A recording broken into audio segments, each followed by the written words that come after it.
अब हम एक तरह से ना हेजिंग वाला पार्ट शुरू करेंगे कि ये जो रिस्क हमने अभी देखे इनसे बचा कैसे जा सकता है, इनको मैनेज कैसे किया जा सकता है। तो इसमें आएगा फॉरवर्ड, फ्यूचर्स, ऑप्शन, स्वैप, बहुत कुछ आने वाला है।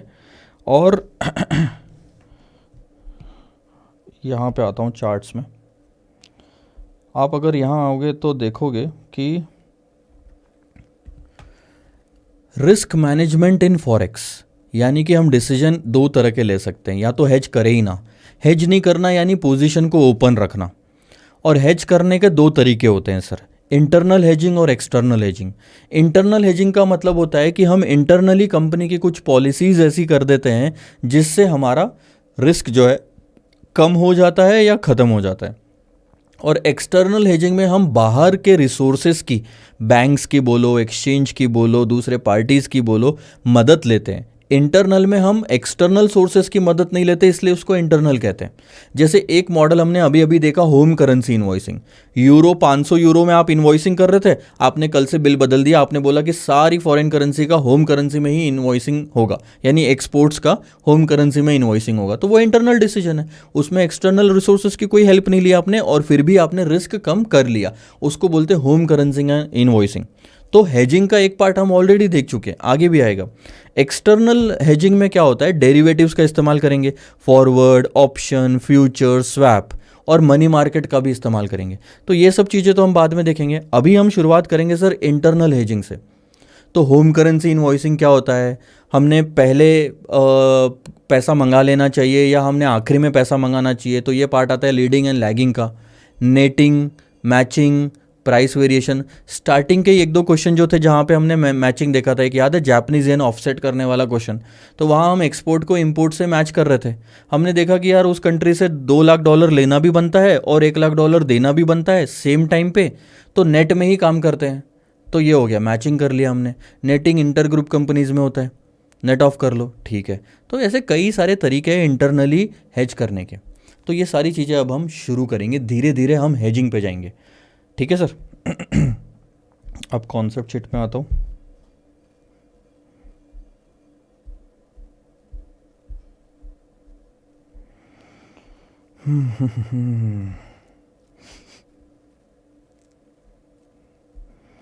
तो देखो, हम सबसे पहले ना इधर से शुरू करेंगे। ये जो लीडिंग लैगिंग वाला कॉन्सेप्ट चल रहा है, लीडिंग लैगिंग, फिर इन्वेस्टमेंट वाले कुछ पार्ट आएंगे, इसके बाद में लीडिंग लैगिंग, यहाँ तक क्वेश्चन नंबर 62 तक ऑलमोस्ट सेम सेम चलेगा। मज़ा भी आने वाला है काफ़ी ज़्यादा। और कुछ बेसिक क्वेश्चन हैं जो ये जो स्टार्टिंग के 44, 45, 46 है ना, ये आप छोड़ भी दोगे तो चलेगा, मतलब बस एक इंट्रोडक्शन टू दैट पार्ट था। तो स्टडी मटेरियल में ओल्ड सिलेबस के इंक्लूडेड था, न्यू सिलेबस में भी अप्लीकेबल है पूरा का पूरा, लेकिन बहुत ना के बराबर है कि वो कभी पूछा भी जाएगा। तो आपको टाइम मिलता है तो एक बार ज़रूर गो थ्रू करो, क्योंकि थेरी बहुत ज़्यादा है इसमें, समझाया गया है ना कि किस तरह से इस्तेमाल कर सकते हैं इन सब चीज़ों को। और ये सब चीज़ें हम देखेंगे, ऐसा नहीं है इसमें से कुछ भी छोड़ रहे हैं सर। आप फॉरवर्ड कॉन्ट्रैक्ट ले लो, देखो आप फॉरवर्ड ले लो, ऑप्शन ले लो और मनी मार्केट ले लो, इसमें से कुछ भी नहीं छूटेगा। आगे बहुत सारे क्वेश्चन है मनी मार्केट के, तो करते करते थक जाएंगे अपन, ऐसा है। तो ये हो गया, ये फ्यूचर्स वाला पार्ट भी हो गया। ये आप होमवर्क ले लो, प्रैक्टिस मैनुअल स्टडी मटेरियल का पार्ट है। और ये वाला पार्ट देखो, ये तो मतलब वो एक डेरिवेटिव्स में एक क्वेश्चन याद है राइस ट्रेडर वाला, एग्जैक्ट वैसा ही है कि इफ़ेक्टिव रेट जो होता है राइस का वो हमको निकालना होता है। यहाँ पे भी हमको निकालना है सर कि कहा गया calculate the effective realisation of the company, तो आखिर में 45 रुपीज़ पर डॉलर निकाला है। वो राइस ट्रेडर वाला क्वेश्चन देखना, ट्रेड डेरिवेटिव्स का एग्जैक्टली वैसा ही है, तो इसको भी आप वैसे इस्तेमाल कर सकते हो। तो ये दो चार जो चिल्ले पल्ले क्वेश्चन थे वो मैं छोड़ के चल रहा हूँ, ठीक है। अब बात आते ही सर क्वेश्चन नंबर 47 ऑनवर्ड से। तो 47th ऑनवर्ड से हम अब धीरे धीरे हेजिंग की तरफ मुड़ेंगे कि हमको सिचुएशन दी रहेगी और हमको देखना होगा कि हमें आज डिसीजन लेना है या हम कल लें, छोड़ दें, और आज ले तो फिर क्या कितने रिसोर्सेस हमारे पास में अवेलेबल है। आइए सर क्वेश्चन नंबर 47 की शुरुआत करते हैं। देखो, following two way quotes appear in foreign exchange market. Two way quote यानी जिसमें बिड और आस्क दोनों होता है, स्पॉट और 2 मंथ्स फॉरवर्ड भी दिया हुआ है आपको। रुपीज़ पर डॉलर है, डॉलर आपकी बेस करेंसी है यहाँ पे। How many US dollar should a firm sell to get 25 lakhs after 2 months। देखो, US डॉलर बेचने की बात हो रही है और वही बेस करेंसी है, और 2 महीने बाद बेचना है हमें डॉलर। तो पहले 2 महीने बाद वाले इसमें देखेंगे कॉलम में, और हमें डॉलर बेचना है, बैंक डॉलर खरीदेगी तो 47 का रेट लगेगा। तो कितने डॉलर्स बेचने की ज़रूरत है? 25 lakhs डिवाइडेड बाय, क्योंकि ये भी रुपीज़ में ये भी रुपीज़ में, तो 25 lakhs डिवाइडेड बाय 47। ठीक है, बहुत आसान हो गया। How many rupees is the firm required to pay to obtain, obtain मतलब बाय करना। और मैं ना इसकी तरफ ध्यान नहीं देख रहा हूँ कि रुपए हमें पे करना है, मैं इसकी तरफ ध्यान देख रहा हूँ कि डॉलर हमें खरीदना है, क्योंकि वही बेस करेंसी है। स्पॉट मार्केट में अगर मुझे डॉलर खरीदना है 2 लाख डॉलर, तो बैंक डॉलर बेचेगी आस्क रेट पे 46.25, तो 2 लाख इंटू 46.25, आपकी कहानी यहाँ पे ईजी हो गई। अच्छा, इसके अलावा assume the firm has $69,000 in current account earning no interest. Dollar में हमारे पास 69,000 एक अकाउंट में पड़े हैं, EFC अकाउंट भी होता है एक, एक्सपोर्ट अर्निंग फॉरेन करेंसी। तो 69,000 हमारे पास उसमें पड़े हुए हैं, और 2 महीने तक उसमें अगर पड़े भी रहेंगे ना तो 69,000 ही रहेंगे उसमें, और कोई आपको इंटरेस्ट नहीं मिलने वाला, करंट अकाउंट है वो। Return on rupees is 10% per annum. क्या फर्म ने ये डॉलर्स को आज बेच देना चाहिए या 2 महीने बाद बेचना चाहिए? देखो, आपके पास डॉलर पड़े हुए हैं, आप आज बेच दोगे तो रुपए ले लेना और 2 महीने तक रुपए पे इंटरेस्ट खा सकते हो। लेकिन अगर आप नहीं बेचोगे तो 2 महीने बाद फॉरवर्ड रेट पे बेचना पड़ेगा। तो बहुत सिंपल सी भाषा में समझाता हूँ, आप बेचोगे तो बैंक खरीदेगी। देखो, आप बेचोगे तो बैंक खरीदेगी। अब आप आज बेचो या 2 महीने बाद बेचो, आज बेचोगे तो ये रेट पे बेचोगे, और 2 महीने बाद बेचोगे तो ये रेट पे बेचोगे। अब दोनों पे निकाल लो कि पैसा कितना मिलेगा सर। बहुत आसान है।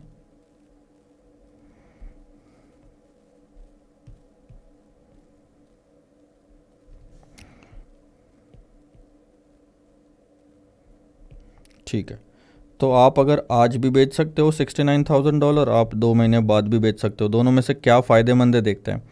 आज बेचते हैं तो एक रेट लगेगा, 2 महीने बाद बेचेंगे तो एक रेट लगेगा, 46 और 47। हम बेचेंगे, बैंक खरीदेगी, तो बिड रेट लग रहा है। ठीक है, तो वो हो गया, यहाँ आएगा 34,74,000, यहाँ आएगा 32,43,000। अब आ गए रुपीज़ में। अब देखो, क्या मैं इन दोनों को कंपेयर कर सकता हूँ? मैं इन दोनों को कंपेयर नहीं कर सकता सर, क्योंकि टाइमिंग अलग अलग है। रुपीज़ पे तो मैं इंटरेस्ट खा सकता हूँ ना, तो मैं क्या करूँगा, रुपीज़ वाले वैल्यू को इन्वेस्ट कर दूंगा। यहाँ अगर मैंने बेचा डॉलर को तो मैं इसको इन्वेस्ट कर दूंगा 31,74,000, और इन्वेस्टमेंट पे मुझे कितना 10% मिलेगा पर एनम। तो देखो क्या होगा, बहुत सिंपल है, 1 + 0.10 इंटू 2/12। सो 0.10 इंटू 2/12 यानी कि मैंने कन्वर्ट कर लिया 2 महीने के रेट में, +1 इंटू 31,74,000। तो ऐसे अगर मैं करता हूँ तो मुझे 2 महीने बाद कितने रुपए मिलेंगे पता है? 32,26,900। अब आप दोनों को कंपेयर कर सकते हो सेम टाइम पे। अब आप बताओ कौन सा ऑप्शन सबसे फ़ायदेमंद है? सर ये वाला ऑप्शन सबसे फ़ायदेमंद है कि ये वाला 32,27? तो आपको क्लियर दिख रहा होगा ये वाला ऑप्शन फ़ायदेमंद है, क्योंकि 2 महीने तक वेट करने के बाद में भी उसमें पैसा ज़्यादा मिल रहा है, 32,43,000। तो यहाँ आ जाते हैं, it is better to encash the proceeds after 2 months. देखो ये है 32,26,900। अगर आप आज बेच के इन्वेस्टमेंट करके 2 महीने बाद पैसा निकालते हो तो, और ये 2 महीने बाद का सीधा सीधा 32,43, है ना आसान काफ़ी। चलो क्वेश्चन नंबर 48 पे ध्यान देते हैं, ये थोड़ा मज़ेदारी वाला क्वेश्चन है। AM के लिमिटेड एक इंडियन बेस्ड कंपनी है, और उसकी ना 2 सब्सिडरी है, अमेरिका में और इंग्लैंड में। अब forecast of surplus fund, surplus fund का क्या मतलब होता है कि एक्स्ट्रा पड़ा हुआ है सर, अगले 30 दिनों तक यूएस वाली जो हमारी कंपनी है सब्सिडरी, उनके पास 12.5 मिलियन डॉलर्स पड़े हुए हैं फालतू के, और यूके वाले के पास 6 लाख पाउंड पड़े, 6 मिलियन पाउंड यानी 60 लाख पाउंड, ठीक है। Following exchange rate is obtained. अब आप देखना एक्सचेंज रेट जो आपको दिए हैं वो इनडायरेक्ट कोड में दिए हैं, क्योंकि रुपीज़ आपकी बेस करेंसी है, ठीक है, कन्वर्ट मत करना। स्पॉट रेट दिए डॉलर के और पाउंड के, फॉरवर्ड रेट भी दिया डॉलर पाउंड के। बिड आस्क नहीं है सर, ये डॉलर और पाउंड, डॉलर और पाउंड। आज अगर डॉलर में डील करना है तो ये, पाउंड में ये, 30 दिन बाद करना है तो ये और ये, ठीक है ठीक है ठीक है। देखो एनुअल बोरोविंग और डिपॉजिट रेट्स भी आपको दिए हुए हैं। अब एक चीज़ का ध्यान रखना, बैंक हमेशा ज़्यादा रेट पे लोन देगी और कम रेट पे डिपॉजिट लेगी, ठीक है। अब आपको लोन चाहिए तो ज़्यादा रेट ही अप्लीकेबल होगा। अब यहाँ पे बोरोविंग रेट दिया तो ये बन जाते हैं आपके बोरोविंग रेट जो ज़्यादा है रेट्स दूसरे वाले रेट से, और ये आपके लिए बन जाते हैं डिपॉजिट रेट्स कि कम रेट में डिपॉजिट आप कर सकते हो बैंक के साथ में पैसा अगर जमा करना है तो, ठीक है। इंडियन ऑपरेशन के पास में सरप्लस नहीं है सर, दूसरों के पास में है पैसा फालतू का पड़ा हुआ, और हमारे पास में 500 मिलियन की कमी है, ठीक है। It is assumed that interest rates are based on a year of 360 days, ठीक है, याद रखना ये चीज़, गलती से भी 365 ले लिया तो मार्क्स कट जाएंगे सर एग्जाम में। Calculate the cash balance at the end of 30 days period in rupees for each company. आपको देखो सीधी सी बात है, ये टाइमलाइन लो, ठीक है। अब मैं आपको 3 चीज़ें दिखा रहा हूँ। आपके पास डॉलर में 12.5 मिलियन, पाउंड में 6 मिलियन और रुपीज़ में ब्रैकेट में ले लो 500 मिलियन का डेफिसिट। ये पैसा अपने अपने करेंसीज में पड़ा हुआ है, ठीक है। अब आपको इन तीनों का इस पॉइंट का रूपी वैल्यू बताना है, इस पॉइंट का। तो 2 ऑप्शन है आपके पास में जो क्वेश्चन ने यहाँ पे आपको दिए है, ठीक है। Each of the following scenarios ignoring transaction cost and taxes. Her company invest करती है अगर सरप्लस है तो, और फाइनेंस कराएगी यानी बोरो करेगी अगर डेफिसिट है तो। Its own cash balances and deficit in local currencies independently. यानी कि मैंने यूएस में 12.5 मिलियन डॉलर्स को इन्वेस्ट कर दिया, उसमें मुझे इंटरेस्ट मिलेगा यूएस का, इसके बाद में जो टोटल आएगी उसको मैं रुपीज़ में कन्वर्ट कर लूँगा यहाँ पे 30 दिन के रेट पे। सेम मैं पाउंड के साथ करूँगा, इंटरेस्ट आएगा, टोटल होएगी, उसको मैं 30 दिन के रेट पे कन्वर्ट कर लूँगा। तो इन दोनों केस में 30 डेज़ का फॉरवर्ड रेट लगेगा जो पिछले वाले टेबल में सबसे नीचे दिया था, ठीक है सर। और दोनों सरप्लस है तो दोनों में इन्वेस्ट करूँगा, ये इन्वेस्ट करूँगा यानी कि ये रेट लगेगा, सही बात है ना। डिपॉजिट कर रहा हूँ मैं बैंक के पास में दे रहा हूँ तो कम रेट ही मिलता है ना, 1.5 3.7, ठीक है। अब आप ये डेफिसिट देख लो, ये इंडिया का इंडिया में ही आप बोरो वो करोगे और इस पे भी आपको इंटरेस्ट देना पड़ेगा, यहाँ पे देने वाली बात आ जाएगी। इस टोटल को कर लेना, और ये क्या कन्वर्ट करने की ज़रूरत है, ये तो टोटल का टोटल ही है, ये तो रुपीज़ का रुपीज़ ही है, और इन सब की टोटल कर लो, कहानी ख़त्म। ये आपका आ गया ए। आपको मैं दूसरा ऑप्शन बताता हूँ। Cash balances are pulled immediately. सारा बैलेंसेस हमने इंडिया मंगवा लिया, in India, and the net balances are invested और बोरोड फॉर द 30 डेज। अब देखो आपने क्या किया पता है, आपने इसको कन्वर्ट कर लिया एक्सचेंज रेट पे रुपीज़ में, इसको भी कन्वर्ट कर लिया एक्सचेंज रेट पे रुपीज़ में, और अब आप तीनों को, ये जो 3 है ना, 500 तो हमारे पास अभी भी डेफिसिट में, ये रुपीज़ और ये रुपीज़, अब हो गए तीनों रुपीज़ में, इसको आपने इन्वेस्ट कर दिया, इसमें इंटरेस्ट मिलेगा, और ये रुपीज़ में आ गया बी। तो क्या हुआ, या तो आप अपना अपना सरप्लस अपने अपने देश में निवेश कर दो, इन्वेस्ट कर दो, इंटरेस्ट के साथ जो आखिरी में वैल्यू आएगी उसको कन्वर्ट कर लेना, या तो स्पॉट रेट पे कन्वर्ट कर लो, आज ही सारा इंडिया भेज दो, इंडिया में ही इन्वेस्टमेंट करेंगे। दोनों में से कौन सा ऑप्शन बेहतर है सर? दोनों में जिसमें भी वैल्यू हमारे पास ज़्यादा रहेगी वो ऑप्शन बेहतर है। बात तो सही है, जिसमें ज़्यादा पैसा मिलेगा वो ऑप्शन बेहतर है, तो करो, सिंपल सी बात है। देखो अगर हम इंडिपेंडेंटली एक्ट करते हैं, अभी इंस्टीट्यूट ने क्या करा है ना, थोड़ा गड़बड़ करा है देखो इस क्वेश्चन में। पहले तो इन्होंने थाउजेंड्स में कर दिया, गलती कभी भी मत करना एग्जाम में ऐसा। अगर उन्होंने मिलियंस में डेटा दिया हुआ है तो मिलियंस में ही लिखो।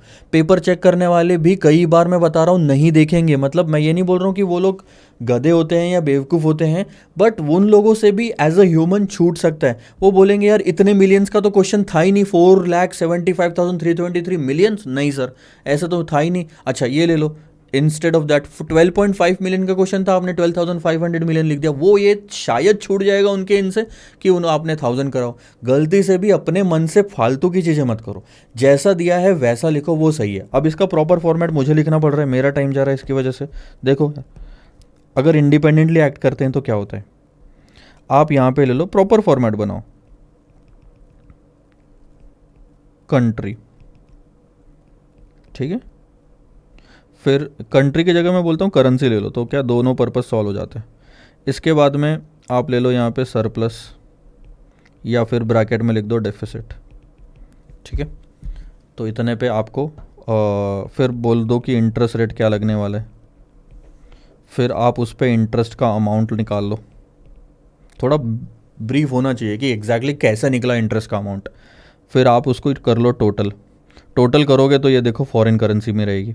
आप ले लो 30 दिन का एक्सचेंज रेट, यहाँ पे एक्सचेंज रेट लेते ही आपकी टोटल आ जाएगी सर रुपीज़ में, कहानी ख़त्म, टोटल कर लेना सबकी। अब देखो मैं यहाँ पे करके दिखाता हूँ आपको। सबसे पहले हम करेंसी लेंगे डॉलर, फिर लेंगे पाउंड और फिर लेंगे रुपीज़, ठीक है। 12.56 और 500 ब्रैकेट में। पहली दोनों करेंसी सरप्लस में है तो हम डिपॉजिट करेंगे। डिपॉजिट का रेट है आपका डॉलर का 1.5, पाउंड का 3.7, 1.5%, 3.7%, ठीक है। और उसके बाद रुपीज़ तो हमको बोरो करना है क्योंकि डेफिसिट है, तो बोरोइंग का रेट लगेगा 6.4%। तो ये 6.4% लग गया। अब देखो कैलकुलेशन, और 30 डेज़ के लिए करना है। 30/360 यानी सीधा 12 से डिवाइड कर दो। 12.5 इंटू 1.5% डिवाइडेड बाई 12, तो आंसर आता है 0.0156। 4 डेसिमल में रोक रहा हूँ, 0.0185,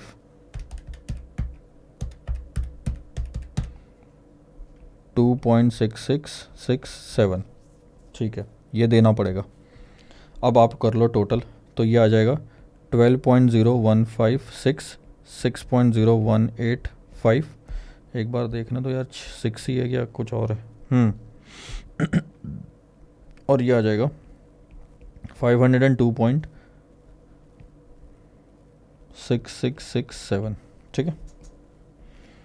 अब इसका तो एक्सचेंज रेट एक ही होता है, रुपीज़ को रुपीज़ में अगर कन्वर्ट करना है तो इसको ऐसे ही ले लेता हूँ, 502.6667। अब बाकी का देख लो, फॉरवर्ड रेट लगेगा क्योंकि अब 30 डेज़ के एंड में जाके आप डॉलर और पाउंड को इंडिया लेके आ रहे हो, तो ये नीचे वाले रेट लगेंगे 0.0217, 0.0150।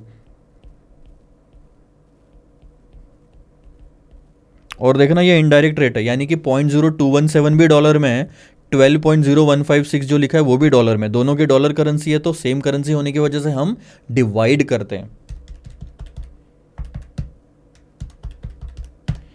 तो वो आएगा 553.71। अच्छा हम इसको वैसे तो इसको 2 डिजिट में कर सकते थे, 553.7143, ठीक है। और 401.2333 कर लो टोटल।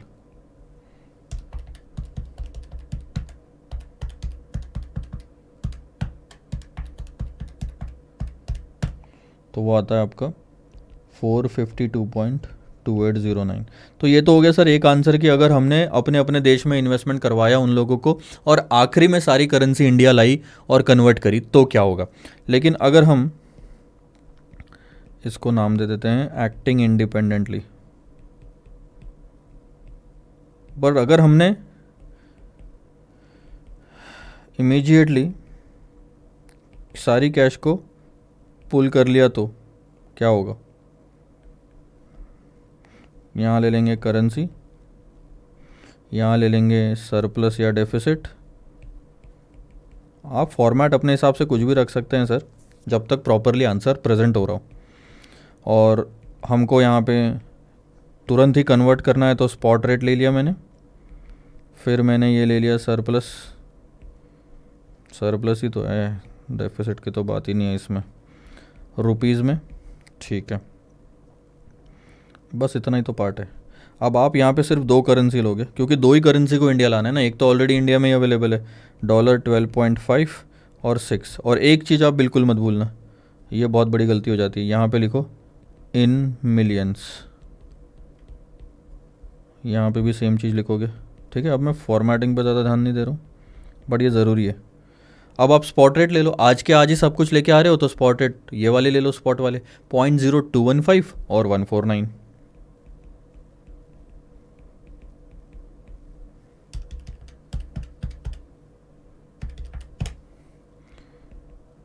$581.40 और 402.68। अब आप इनकी टोटल कर लो, तो इंडिया में जो कन्वर्ट करा है आपने बाहर का पैसा, उसकी टोटल हो गई 984.08। उसमें से आप इंडिया का जो डेफिसिट है वो माइनस कर दो। अब आप थोड़ी बोरो करोगे जब आपके पास ही इतना सारा सरप्लस पड़ा है, तो उसी में से अपना डेफिसिट की अमाउंट साइड में कर लो, और बाकी जो पैसा बचा है सर 484.08, उसको आप चाहो तो इन्वेस्टमेंट कर सकते हो, नहीं भी करोगे तो भी आपका आंसर आ गया, क्योंकि 0 पॉइंट पे आपको इस ऑप्शन में 484 मिल रहा है, और यहाँ 30 दिन बाद भी 452 ही है। अब आप 484 को और इंटरेस्ट ऐड करोगे तो वो बढ़ेगा ही, तो यहीं पे आप फाइनल डिसीजन ले सकते हो कि इंटरेस्ट ऐड करने की ज़रूरत ही नहीं है, हमें क्लियर समझ में आ गया है कि और इंटरेस्ट ऐड करके हम बढ़ेगा ही ये वैल्यू, तो सारी कैश फ्लोज को इमीडिएटली इंडिया में पुल कर लेना चाहिए। बहुत बड़ा डिफरेंस आ रहा है, ये देखो। तो अब हम देखेंगे, ये 475 आया है, मेरे से कुछ गलती हुई है, 452 नहीं आना चाहिए, कैलकुलेशन मिस्टेक है सर। एक बार थोड़ा सा देख लेता हूँ, इंटरेस्ट रेट का तो कहीं फ़र्क नहीं पड़ गया, नहीं सही है। हाँ ये तो फ़र्क पड़ा ना, 12.5 था, यहाँ फ़र्क पड़ा है 12.5 प्लस 0.0156, यह आता 12.5156।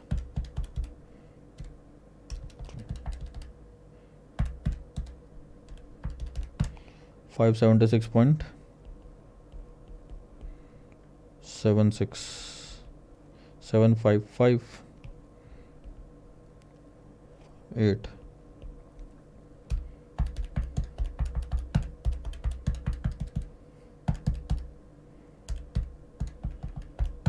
$475.3224 देख लो, फिर भी आंसर वही रहेगा। वहाँ 475 है 30 डेज़ के बाद, यहाँ 0 पॉइंट पे 484 है, तो आप और 30 दिन का इंटरेस्ट ऐड करोगे और बढ़ जाएगी वैल्यू। ठीक है, अभी इंस्टीट्यूट ने भी वैसे ही करा है, ये 30 दिन के बाद की वैल्यू है, और ये 0 टाइम पे ही उन्होंने दे दिया, इंटरेस्ट ऐड ही नहीं करा इसमें अभी तक। ठीक है, इमीडिएटली कैश पुल कर लेना चाहिए। ये डिसीजन हो गया ना आपका। अब देखो क्वेश्चन नंबर 49 आपका मैं होमवर्क दे रहा हूँ। 49 जैसा नहीं, 49 नहीं होमवर्क दूंगा, 49 लूँगा मैं, 50 होमवर्क दूंगा। 49 जैसा ही आपका क्वेश्चन नंबर 50 है।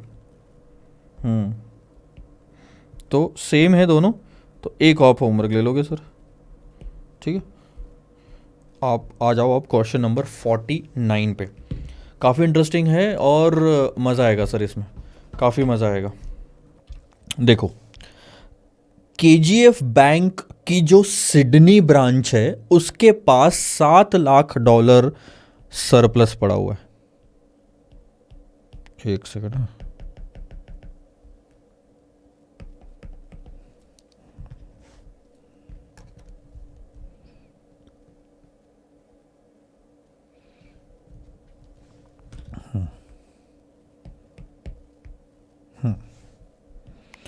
तो $7 लाख सरप्लस पड़ा है 2 महीने के लिए, ऐसे नहीं है कि साल साल भर तक सरप्लस चला लेंगे। Cost of the funds to the bank is 6% per annum. अब यहाँ बहुत सारा कन्फ्यूजन हो सकता है कि एक तो बोलते हैं सरप्लस पड़ा है यानी कि एक्स्ट्रा में है, और फिर बोलते हैं कि उस पर 6% का हमको खर्चा भी यानी इंटरेस्ट भी लग रहा है। ये क्या मतलब हो गया? तो इसका मैं आपको बैकग्राउंड समझाता हूँ, अपने मन से बना के आपको स्टोरी समझ में आ जाएगी। मान लो किसी वजह से हमने $10 लाख का लोन लिया था 6% पर एनम पे, ठीक है। अब उसमें से $3 लाख हमने इस्तेमाल कर लिए, बैलेंस हमारे पास बचा है $7 लाख। इसे भी इस्तेमाल करने के लिए ही लोन लिया है, लेकिन अगले 2 महीने तक इसे नहीं कर सकते इस्तेमाल, कुछ तो काम कहीं फंसा होगा, अप्रूवल लेंगे उसके बाद वो पैसे की ज़रूरत होगी। तो 2 महीने तक क्या जिसने हमको $10 लाख दिए हैं बैंक ने, क्या वो इंटरेस्ट चार्ज नहीं करेगा? वो करेगा। उसको क्या लेन देन है कि हम $7 लाख इस्तेमाल कर रहे कि नहीं। जैसे ही हमारे बैंक में $10 लाख आ गया, उसने इंटरेस्ट चार्ज करना शुरू कर दिया। तो क्वेश्चन यही बोल रहा है कि अब 10 में से 7 लाख हमारे पास सरप्लस पड़ा है 2 महीने के लिए, लेकिन ऐसा नहीं है कि फ्री में पड़ा है, हमें इस पे 6% इंटरेस्ट लग रहा है। अब आई बात को आपको समझ में, ठीक है। अब एक चीज का ध्यान दो, आगे कुछ भी लिखा हो, एक चीज समझ में आ जाए कि 2 महीने बाद $7 लाख आपको रीपे करना है। अब आप रीपे करो नहीं करो, लेकिन उसका इंटरेस्ट के साथ आउटफ्लो निकाल लो। अब हम ये मान के चलेंगे क्योंकि यूएस डॉलर है, हम कौन सी ब्रांच है हमारी? सिडनी। सिडनी आता है ऑस्ट्रेलिया में, तो हमारी करेंसी कौन सी हो गई? Australian dollar. ये ऑस्ट्रेलियन डॉलर हमारी करेंसी है। तो ये जो यूएस डॉलर हमने लोन ले रखा है, ये हमें वापस चुकाना पड़ेगा सर 2 महीने में, इस चीज का ध्यान रहे। अच्छा, 6% साल भर के लिए, तो 2 महीने के लिए कितना हो गया? 1%। तो हमें वापस कितना चुकाना है? $7,07,000, ठीक है। यानी आप इसका इस्तेमाल करो ना करो, इतना बस समझ लेना कि 2 महीने बाद $7,07,000, $7,07,000 आपको खरीद के यूएस बैंक को वापस देना है, ठीक है सर। यानी एक चीज तो कंफर्म है, हर केस में हमारा आउटफ्लो 2 महीने बाद फिक्स है। लेकिन आउटफ्लो अपनी होम करेंसी में निकालो कि ये जो यूएस डॉलर है $7,07,000 का 2 महीने बाद का, इसे खरीदने के लिए कितने ऑस्ट्रेलियन डॉलर आपको लगेंगे, ठीक है। आगे निकालते हैं। Cost of the fund is this, they propose to invest these funds in Sydney, New York और टोक्यो। क्योंकि 2 महीने तक फालतू में पड़ा हुआ है ये पैसा, तो हम चाह रहे हैं कि 2 महीने के लिए या तो हम हमारे ही देश की सिटी सिडनी में इन्वेस्ट कर दे, या तो अमेरिका में न्यूयॉर्क में इन्वेस्टमेंट कर दे, या तो जापान के टोक्यो में इन्वेस्टमेंट कर दे, ठीक है। And obtain the best yield. जिस भी किसी देश में इन्वेस्ट करोगे, उस देश की करेंसी में आपको करना पड़ेगा। तो अगर आप सिडनी में करते हो, तो आपको पहले वो $7 लाख स्पॉट रेट पे बेच के ऑस्ट्रेलियन डॉलर लेना पड़ेगा और उसे इन्वेस्ट करना पड़ेगा। या आप न्यूयॉर्क में करते हो तो बहुत बढ़िया है, आपके पास है भी यूएस डॉलर और इन्वेस्टमेंट भी यूएस में करना है, तो सीधा उठा के इन्वेस्ट कर दो, ठीक है। और अगर टोक्यो में करना है, तो पहले ध्यान देना, आपको जिस तरह से रेट दिया है, Sydney on New York, Sydney on Tokyo, New York on Tokyo नहीं दिया हुआ है आपको। तो आपको पहले वो $7 लाख ऑस्ट्रेलियन डॉलर में कन्वर्ट करना है, फिर उन ऑस्ट्रेलियन डॉलर को देके जापानीज येन लेना है, और फिर टोक्यो जाके इन्वेस्टमेंट करोगे without any exchange risk to the bank. Risk नहीं चाहिए, यानी कि 2 महीने बाद जो भी ट्रांजैक्शन होने वाले हैं फॉरेन करेंसी में, उसके लिए फॉरवर्ड रेट ले लो 2 महीने के। The following rates of interest are available at the 3 centres for investment of domestic fund there for a period of 2 months. Sydney में करोगे इतना मिलेगा, न्यूयॉर्क में करोगे इतना मिलेगा, टोक्यो में करोगे इतना मिलेगा। मार्केट रेट देखना, Australia for US dollar and yen are as under. In Australia for dollar and yen लिखा है। अब जिस तरीके से लिखा है मैं उस एंगल से बताता हूँ आपको। शायद ऑस्ट्रेलियन डॉलर और यूएस डॉलर के बीच में कौन बड़ा छोटा है ये ज़्यादा समझ में ना आए, लेकिन आपको यहाँ से समझ में आ जाएगा कि जापानीज येन तो छोटा है, काफ़ी वीक है अभी एज ऑफ नाउ। आप गूगल पे सर्च करना, तो ऑस्ट्रेलियन डॉलर होता है सिडनी का, और जापान का होता है JPY, इसका होता है ऑस्ट्रेलियन डॉलर, इसका होता है USD। अब आप बताओ 79.09 दिखा है, ये क्या होगा? जापानीज येन होगा पर ऑस्ट्रेलियन डॉलर, या ऑस्ट्रेलियन डॉलर होगा पर जापानीज येन? सिंपल है सर, 79। एक से ज़्यादा जापानीज येन ही देना पड़ेगा आपको ऑस्ट्रेलियन डॉलर के लिए। तो ये ISO कोड में है सर, बहुत सिंपल बता रहा हूँ। ऑस्ट्रेलियन डॉलर दोनों केस में आपकी बेस करेंसी है, यानी दोनों कोड्स आपको इनडायरेक्ट दिए हुए हैं, कंफ्यूज और थोड़ा कॉम्प्लेक्सिटी बढ़ाने के लिए क्वेश्चन में। दोनों कोट आपको इनडायरेक्ट दिए हुए हैं, क्योंकि आप खुद ऑस्ट्रेलिया में हो, सिडनी में, और ऑस्ट्रेलियन डॉलर ही बेस करेंसी है। तो कहीं पे भी जब बिड या आस्क लेने की बारी आएगी, मेरी बात को ध्यान से सुनना, ये मार्केट में बैंक के पास रिक्वायरमेंट रखना कि आप ऑस्ट्रेलियन डॉलर को खरीदना चाहते हो कि बेचना चाहते हो। ये नहीं कि बाकी करेंसी में क्या करना है, छोड़ दो। बाकी करेंसी से पहले ये निकालो कि इस करेंसी में क्या करना चाहते हो, और तब जाके बैंक के एंगल से रेट लेना कभी गलत नहीं होगा। बोलने का मतलब है बिड आस्क उठाने के पहले हमेशा बेस करेंसी में बात करो कि आप क्या खरीदना बेचना चाहते हो। ठीक है सर। अब आपको रेट्स दिए हुए, रेट्स में आप थोड़ा सा अगर ध्यान देंगे तो हमको 1 मंथ के रेट तो कोई काम के नहीं है, तो ये दोनों भी भूल जाओ। लेकिन आप 2 मंथ्स के रेट देखना, स्वैप पॉइंट्स दिए हुए, तो ये असेंडिंग ऑर्डर में है और ये डिसेंडिंग ऑर्डर में। असेंडिंग ऑर्डर में है तो हम स्वैप्स को ऐड करते हैं फॉरवर्ड के लिए, और इसमें से हम माइनस करते हैं फॉरवर्ड के लिए। डिसेंडिंग में है तो हम एक काम करते हैं, पहले ना फॉरवर्ड रेट निकाल के लिख लेते हैं ताकि बाद में कोई कन्फ्यूजन ना रहे। ठीक है सर। तो मैं 0.7100, 0.7300, इसमें 0.0025 लास्ट के 2 डिजिट्स जो है वो मैं चेंज करूँगा, ये 30, और ऐड करना है क्योंकि बढ़ रहा है, तो ये हो गया 0.7125, ये हो गया 0.7330। वैसे ही ये वाला ले लो। अच्छा, ये जो था ये था ऑस्ट्रेलियन डॉलर यूएसडी। कभी भी आड़े टेढ़े तरीके से कोटेशंस दिए होते हैं ना, उसको वैसा मत रखो। पहले सिंपल लैंग्वेज में कहीं लिख लो और उसके बाद उस डेटा को इस्तेमाल करो, गलतियां कम होगी।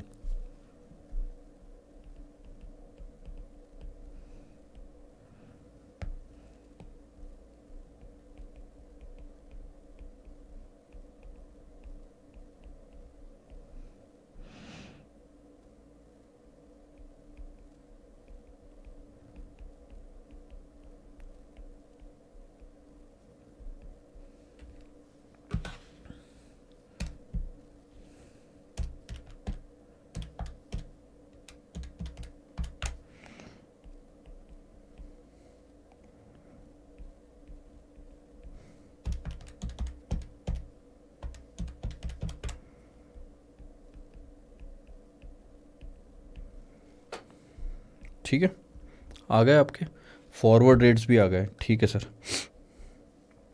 तो स्पॉट और फॉरवर्ड दोनों अब हमें एक ही जगह से पता चल जाएंगे, वो रहे।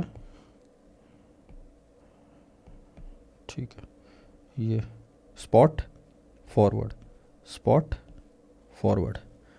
ठीक है, अब देखो।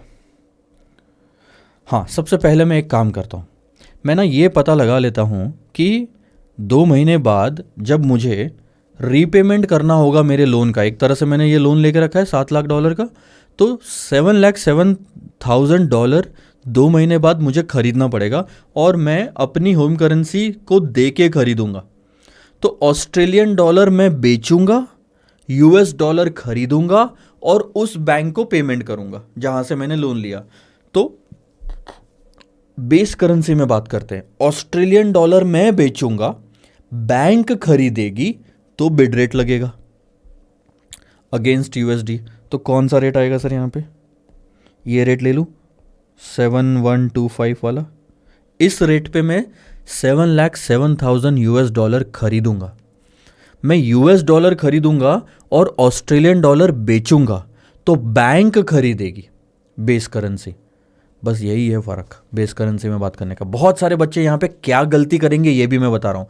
बच्चा बोलेगा $7,07,000 मुझे खरीदना है, बैंक को बेचना है, तो आस्क रेट लगाओ। गलत। आपने ये देखा ही नहीं कि क्या सही में बिड और आस्क पे बैंक क्या खरीद और बेच रही है।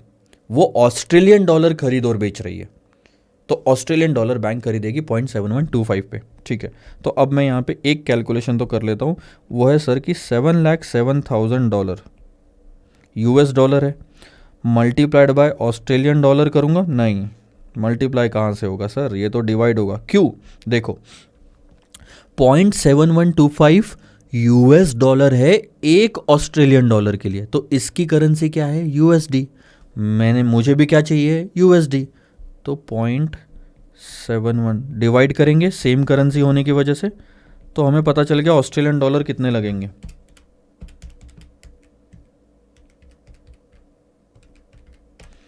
992281। तो अब ये चीज़ दिमाग में रख लो, इतना आपको ऑस्ट्रेलियन डॉलर एक्सपायरी पे देना ही पड़ेगा 2 महीने बाद, ताकि 7,07,000 यूएस डॉलर खरीदो और वापस कर दो सारा पैसा। ठीक है, इतना समझ आ गया। अब हम मुद्दे की बात करते हैं, इन्वेस्टमेंट की। ये क्वेश्चन सर आपका मई 2019 में ओल्ड सिलेबस में पूछा गया। आप बोलोगे ओल्ड सिलेबस में है तो क्यों लेंगे सर एग्ज़ाम में, पर आप यहाँ देखना, ये वाला जो उसके जस्ट बाद वाला एग्जैक्ट सेम क्वेश्चन है। RTP RTP RTP RTP RTP कितने बार ये आरटीपी एमटीपी न्यू और इसमें आ चुका है, यानी कि ये न्यू सिलेबस के लिए भी अप्लीकेबल है। अब इंस्टीट्यूट का जिस दिन मन करेगा कि आपका टाइम बहुत वेस्ट करना है, क्योंकि 8 मार्क्स के लिए इसमें काफ़ी टाइम लगता है, जिसकी प्रैक्टिस हो गई है फिर नहीं लगेगा। मैं तो आपको एक एक पॉइंट समझा रहा हूँ, फटाफट करना है तो 2 से 3 मिनट लगते हैं सर। चलो अब हम तीनों देश में इन्वेस्टमेंट की बात करते हैं। ठीक है, आपके पास 7 लाख डॉलर से हम सिडनी में इन्वेस्टमेंट करेंगे, हमारे ही देश में। तो सबसे पहले वो डॉलर हम बेचेंगे। अब टाइमलाइन के हिसाब से चलो सर, फालतू गड़बड़ नहीं चाहिए मुझे। क्वेश्चन नंबर 49 देखना, आपके पास में यूएस डॉलर है 7 लाख, आप इसे बेच दो। बेचोगे तो स्पॉट पे बेच रहे हो ना, आज ही बेच रहे हो तो स्पॉट हो गया। इसके बदले में ऑस्ट्रेलियन डॉलर ले लो। ठीक है, कितना? अच्छा, बेचने का रेट ले लो पहले तो। आज आप बेचना चाहते हो यूएस डॉलर, मेरी बात को ध्यान से देना। आप यूएस डॉलर बेच के, बेस करेंसी क्या है? ऑस्ट्रेलियन डॉलर, गलती बिल्कुल नहीं करना। आप यूएस डॉलर बेच के ऑस्ट्रेलियन डॉलर खरीदना चाहते हो, बैंक बेचना चाहती है, बैंक का आस्क रेट लगेगा जो कि है 0.73, सही बोला, 7300। ठीक है, तो ये रेट लगेगा 0.7300, और ये भी यूएसडी में है, सेम है, इसलिए डिवाइड करोगे तो आपको 958,904 ऑस्ट्रेलियन डॉलर मिल जाएंगे। उसके बाद उसे कर देना इन्वेस्ट 958,904, और उस पे आपको 2 महीने का मिलेगा इंटरेस्ट। तो इंटरेस्ट सिडनी में करोगे 7.5% से मिलेगा। कैसे मल्टीप्लाई करोगे उसको? 1 + 0.075 इंटू 2/12। अब मुझे देखना तो इन्होंने कहीं डेज में तो नहीं ले लिया। हाँ सही है, तो ऐसे कर दिया मैंने इन्वेस्टमेंट।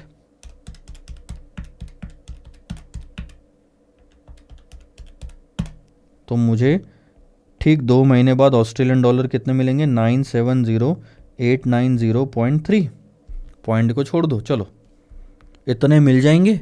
और एक चीज़ अभी भी मत भूलो, आपको वो 7,07,000 डॉलर खरीदने के लिए इतने देने पड़ेंगे सर, 992,281 देने पड़ेंगे आपको। तो ऑस्ट्रेलियन डॉलर आपको यहाँ पे 992,281 देने पड़ेंगे। यहाँ आपको क्लियर लॉस नज़र आ रहा होगा। कितने का? 21,391 डॉलर्स ऑस्ट्रेलियन, वो भी। तो क्या ये फ़ायदेमंद है सौदा? नहीं है, पर अगर यही ऑप्शन होता तो इतना ही लॉस होता, अदरवाइज़ आपका बहुत ज़्यादा लॉस होता। कम से कम कुछ तो कमाया है। चलो, सिडनी में तो हमने देखा कि यार कोई मतलब नहीं बन रहा है, लॉस आ रहा है। हम एक काम करते हैं, न्यूयॉर्क जाते हैं। न्यूयॉर्क में देखो कितना अच्छा है, मैं आपको बताता हूँ। क्योंकि न्यूयॉर्क में क्या करना है, उनकी करेंसी खुद वही है जो हमारे पास पैसा पड़ा है, कन्वर्जन का कोई झंझट ही नहीं है। तो हम यहाँ पे यूएस डॉलर 7 लाख इन्वेस्ट कर देते हैं, सीधा इस पे हम क्लेम कर रहे हैं अब इंटरेस्ट 1 + 0.08 इंटू 2/12।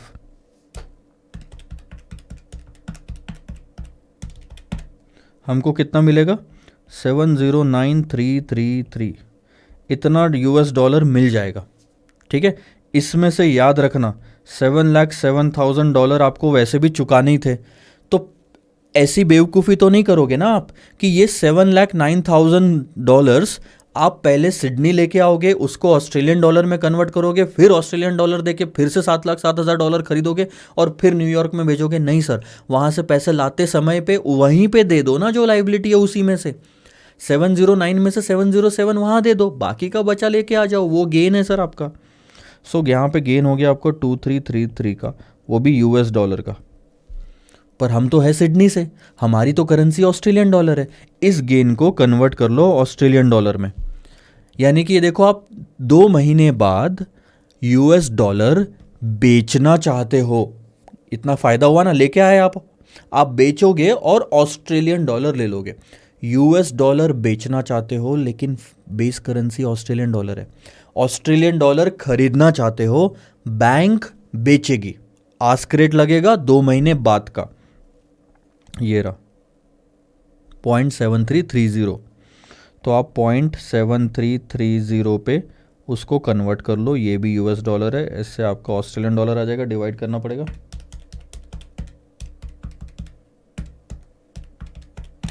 तो आपको ऑस्ट्रेलियन डॉलर 3183 का फ़ायदा हुआ। तो देखो एक चीज़ तो क्लियर हो गई कि हम सिडनी में इन्वेस्टमेंट नहीं कर रहे हैं, न्यूयॉर्क में चलेगा, क्योंकि सिडनी में इन्वेस्टमेंट करने से लॉस आ रहा है, यहाँ इन्वेस्टमेंट करने से फ़ायदा आ रहा है अभी तक। अब इसको सिर्फ जापानीज़ येन यानी कि टोक्यो ही बचा सकता है अगर जीतनी है बाजी तो। अब देखो टोक्यो में क्या होगा, भयंकर। देखो टोक्यो के केस में आप क्रॉस रेट निकाल के काम चला सकते हो, बट मैं कहानी को ज़्यादा बढ़ा नहीं रहा हूँ यहाँ पे, फटाक से हम ख़त्म करेंगे।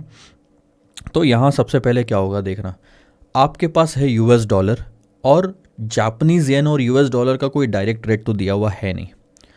तो आप पहले उसको ऑस्ट्रेलियन डॉलर में कन्वर्ट करो और उसके बाद आप उसको कन्वर्ट करो जापानीज़ येन में। तो आपने यूएस डॉलर बेचे, उसके बदले में क्या खरीदा सर, आपने खरीदा ऑस्ट्रेलियन डॉलर, ठीक है।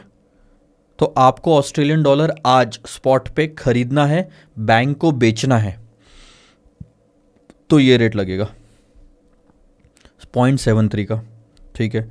मैंने लगाया, हमने इसके पहले भी सेम यही करा था ना, यूएस डॉलर को ऑस्ट्रेलियन डॉलर में कन्वर्ट करने के लिए 0.73 का रेट लगाया था, तो 958,904 मिले थे हमको। कितने मिल गए, 958,904। अब ध्यान देना, करना क्या है इसका, कुछ नहीं करना, आप दूसरे बैंक में ले जाओ और ये ऑस्ट्रेलियन डॉलर बेच के जापानीज येन खरीद लो।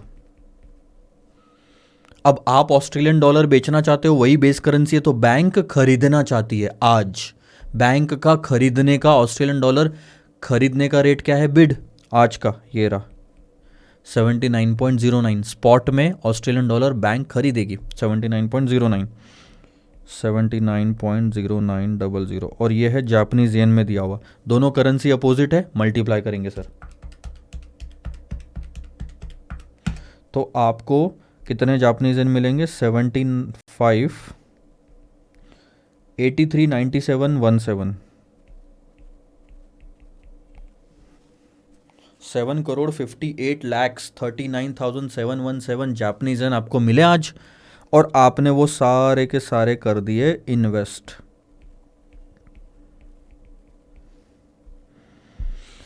समझा प्रोसीजर आपको, क्योंकि डायरेक्ट नहीं दिया था तो पहले यूएसडी से ऑस्ट्रेलियन डॉलर, ऑस्ट्रेलियन डॉलर से जापानीज येन, जापानीज येन से इन्वेस्टमेंट। अब इन्वेस्टमेंट करा तो उस पर आपको रिटर्न भी मिलना चाहिए, एग्जैक्टली। जापानीज येन पे कितना रिटर्न मिल रहा है हमको, 4% पर एनम। तो हम इसको कैसे निकालेंगे, 1 + 0.04 × 2/12,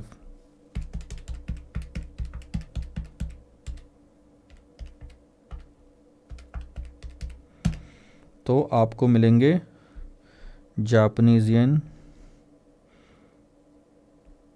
76345315। ठीक है, इसको हम नीचे ले लें,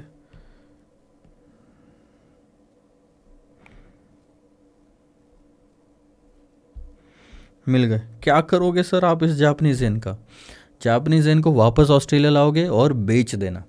जापानीज येन मिले, जापानीज येन आप बेच दो, 7,63,45,315 बेचोगे तो कोई रेट पे बेचोगे, और उसके बदले में आप ऑस्ट्रेलियन डॉलर खरीदोगे जो बेस करेंसी है। आप ऑस्ट्रेलियन डॉलर खरीदना चाहते हो, 2 महीने बाद बैंक बेचेगी, 2 महीने बाद, तो बैंक का बेचने का रेट ऑस्ट्रेलियन डॉलर।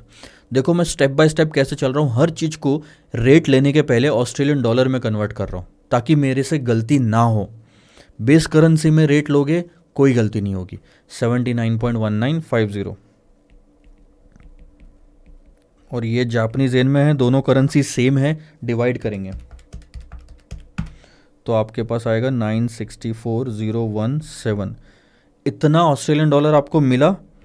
और जो आपको लोन चुकाना था उसमें कितना ऑस्ट्रेलियन डॉलर जा रहा था आपका? 992,281। 992,281। तो आपका इसमें नुकसान हो गया, इसमें भी लॉस आया ना।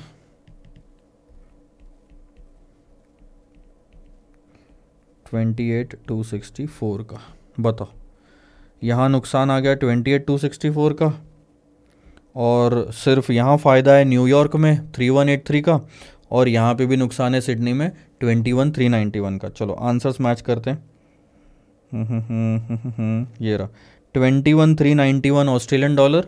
अगर यूएस में कन्वर्ट करा तो ये कोई ज़रूरत नहीं है, क्योंकि आप खुद ऑस्ट्रेलिया से हो, तो आप जब अल्टीमेट प्रॉफिट लॉस निकालोगे वो अपनी करेंसी में निकालोगे। 21,391, इसके बाद 3183, और इसके बाद ये कितना 3352 आ रहा है।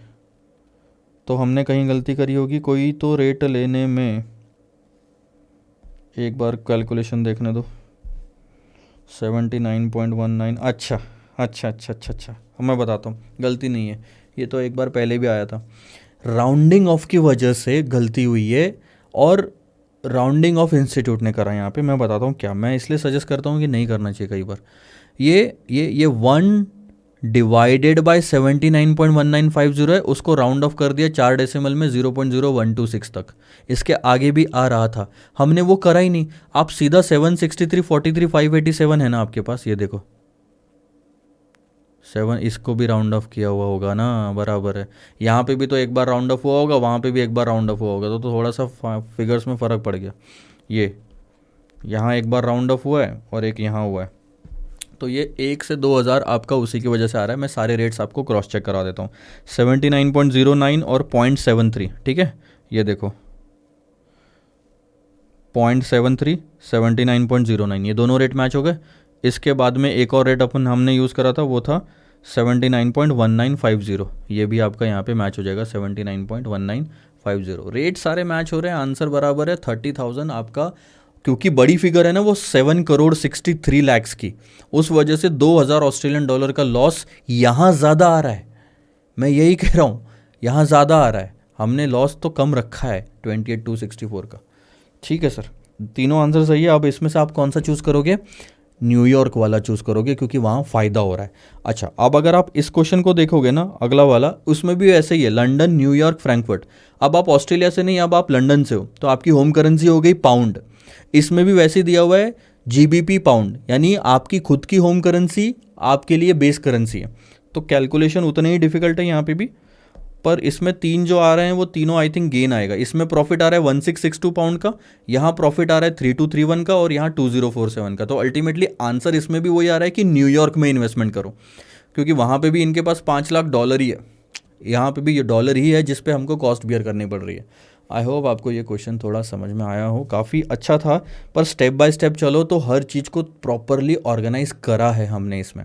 क्वेश्चन नंबर 51 इसके बाद का क्वेश्चन है सर, आप चाहो तो ज़रूर ब्रेक लो, लेकिन मैं आप कंटिन्यू कर रहा हूँ। आइए देखते हैं। Suppose you are a treasurer of XYZ PLC in UK. आप कहाँ हो सर? आप यूके में। ठीक है, XYZ हैव 2 ओवरसीज सब्सिडरी। हम यूके में हैं, हमारे अलावा 2 हमारी सब्सिडरी है। 1 is based in Amsterdam, another is in Switzerland. ठीक है, एक एम्स्टरडेम एक स्विट्ज़रलैंड में। एम्स्टरडेम कहाँ आता है पता है? नीदरलैंड में, यह कंट्री का नाम है। ठीक है, जो सरप्लस पोजीशन है फंड्स की in hand is as follows which do not need for the next 3 months. ये वही वाला क्वेश्चन है जैसे 2 सब्सिडरी और एक वो होता था, थोड़ा सा इसमें बस चेंज है, वो मैं समझाता हूँ। अगले 3 महीने तक हमको कोई पैसों की ज़रूरत नहीं है, ठीक है, but will be needed at the end of the 91 days. 91 days के एंड में हमें चाहिए, और तीनों ये होल्डिंग कंपनी हो गई, ये है यूके में है, लंदन बोल लो तो पाउंड में है, स्विस सब्सिडरी स्विट्जरलैंड में तो स्विस फ्रैंक में, और डच सब्सिडरी यानी नीदरलैंड एम्स्टरडेम, तो ये हो गया अपना 14,50,000 यूरोज। तीनों में अपना पास पैसा पड़ा है बहुत।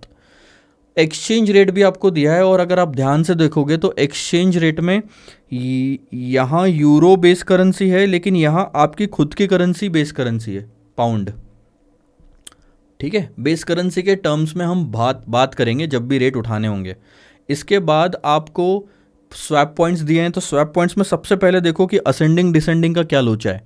यहाँ दोनों असेंडिंग है, यहाँ भी, यहाँ देखो डिसेंडिंग है, देखो 240 टू 228, बस यहीं पागल बनाते हैं। यहाँ तो स्वैप पॉइंट ऐड करने पड़ेंगे, यहाँ माइनस करेंगे। सबसे पहले आगे बढ़ने के पहले आप फॉरवर्ड रेट सर निकाल लो, ये पॉइंट्स ऐड करके, ये डिडक्ट करके, ठीक है। 0.6858 प्लस 0.0037 तो 0.6895 0.6909, ठीक है।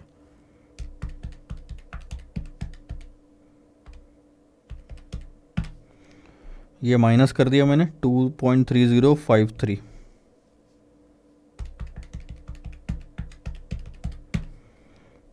$2.3098। और एक चीज ये है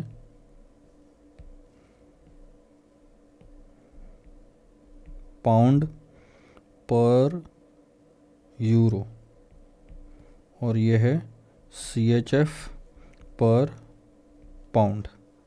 बस एक चीज़ का याद रखें, बेस करेंसी यूरो और पाउंड लेना है, बाकी सब तो ठीक है। स्पॉट रेट ये रहे, फॉरवर्ड रेट वो रहे। 91 डेज़ के जो इंटरेस्ट रेट आपको दिए हुए हैं पर annum basis on deposit in money market are as follows. तो अमाउंट ऑफ करेंसी आप कितना डिपॉजिट कर रहे हो उस पर डिपेंड करता है। अगर इस रेंज में डिपॉजिट आ रहा है तो आपका इंटरेस्ट रेट 1%, 0.25 या नील लगेगा।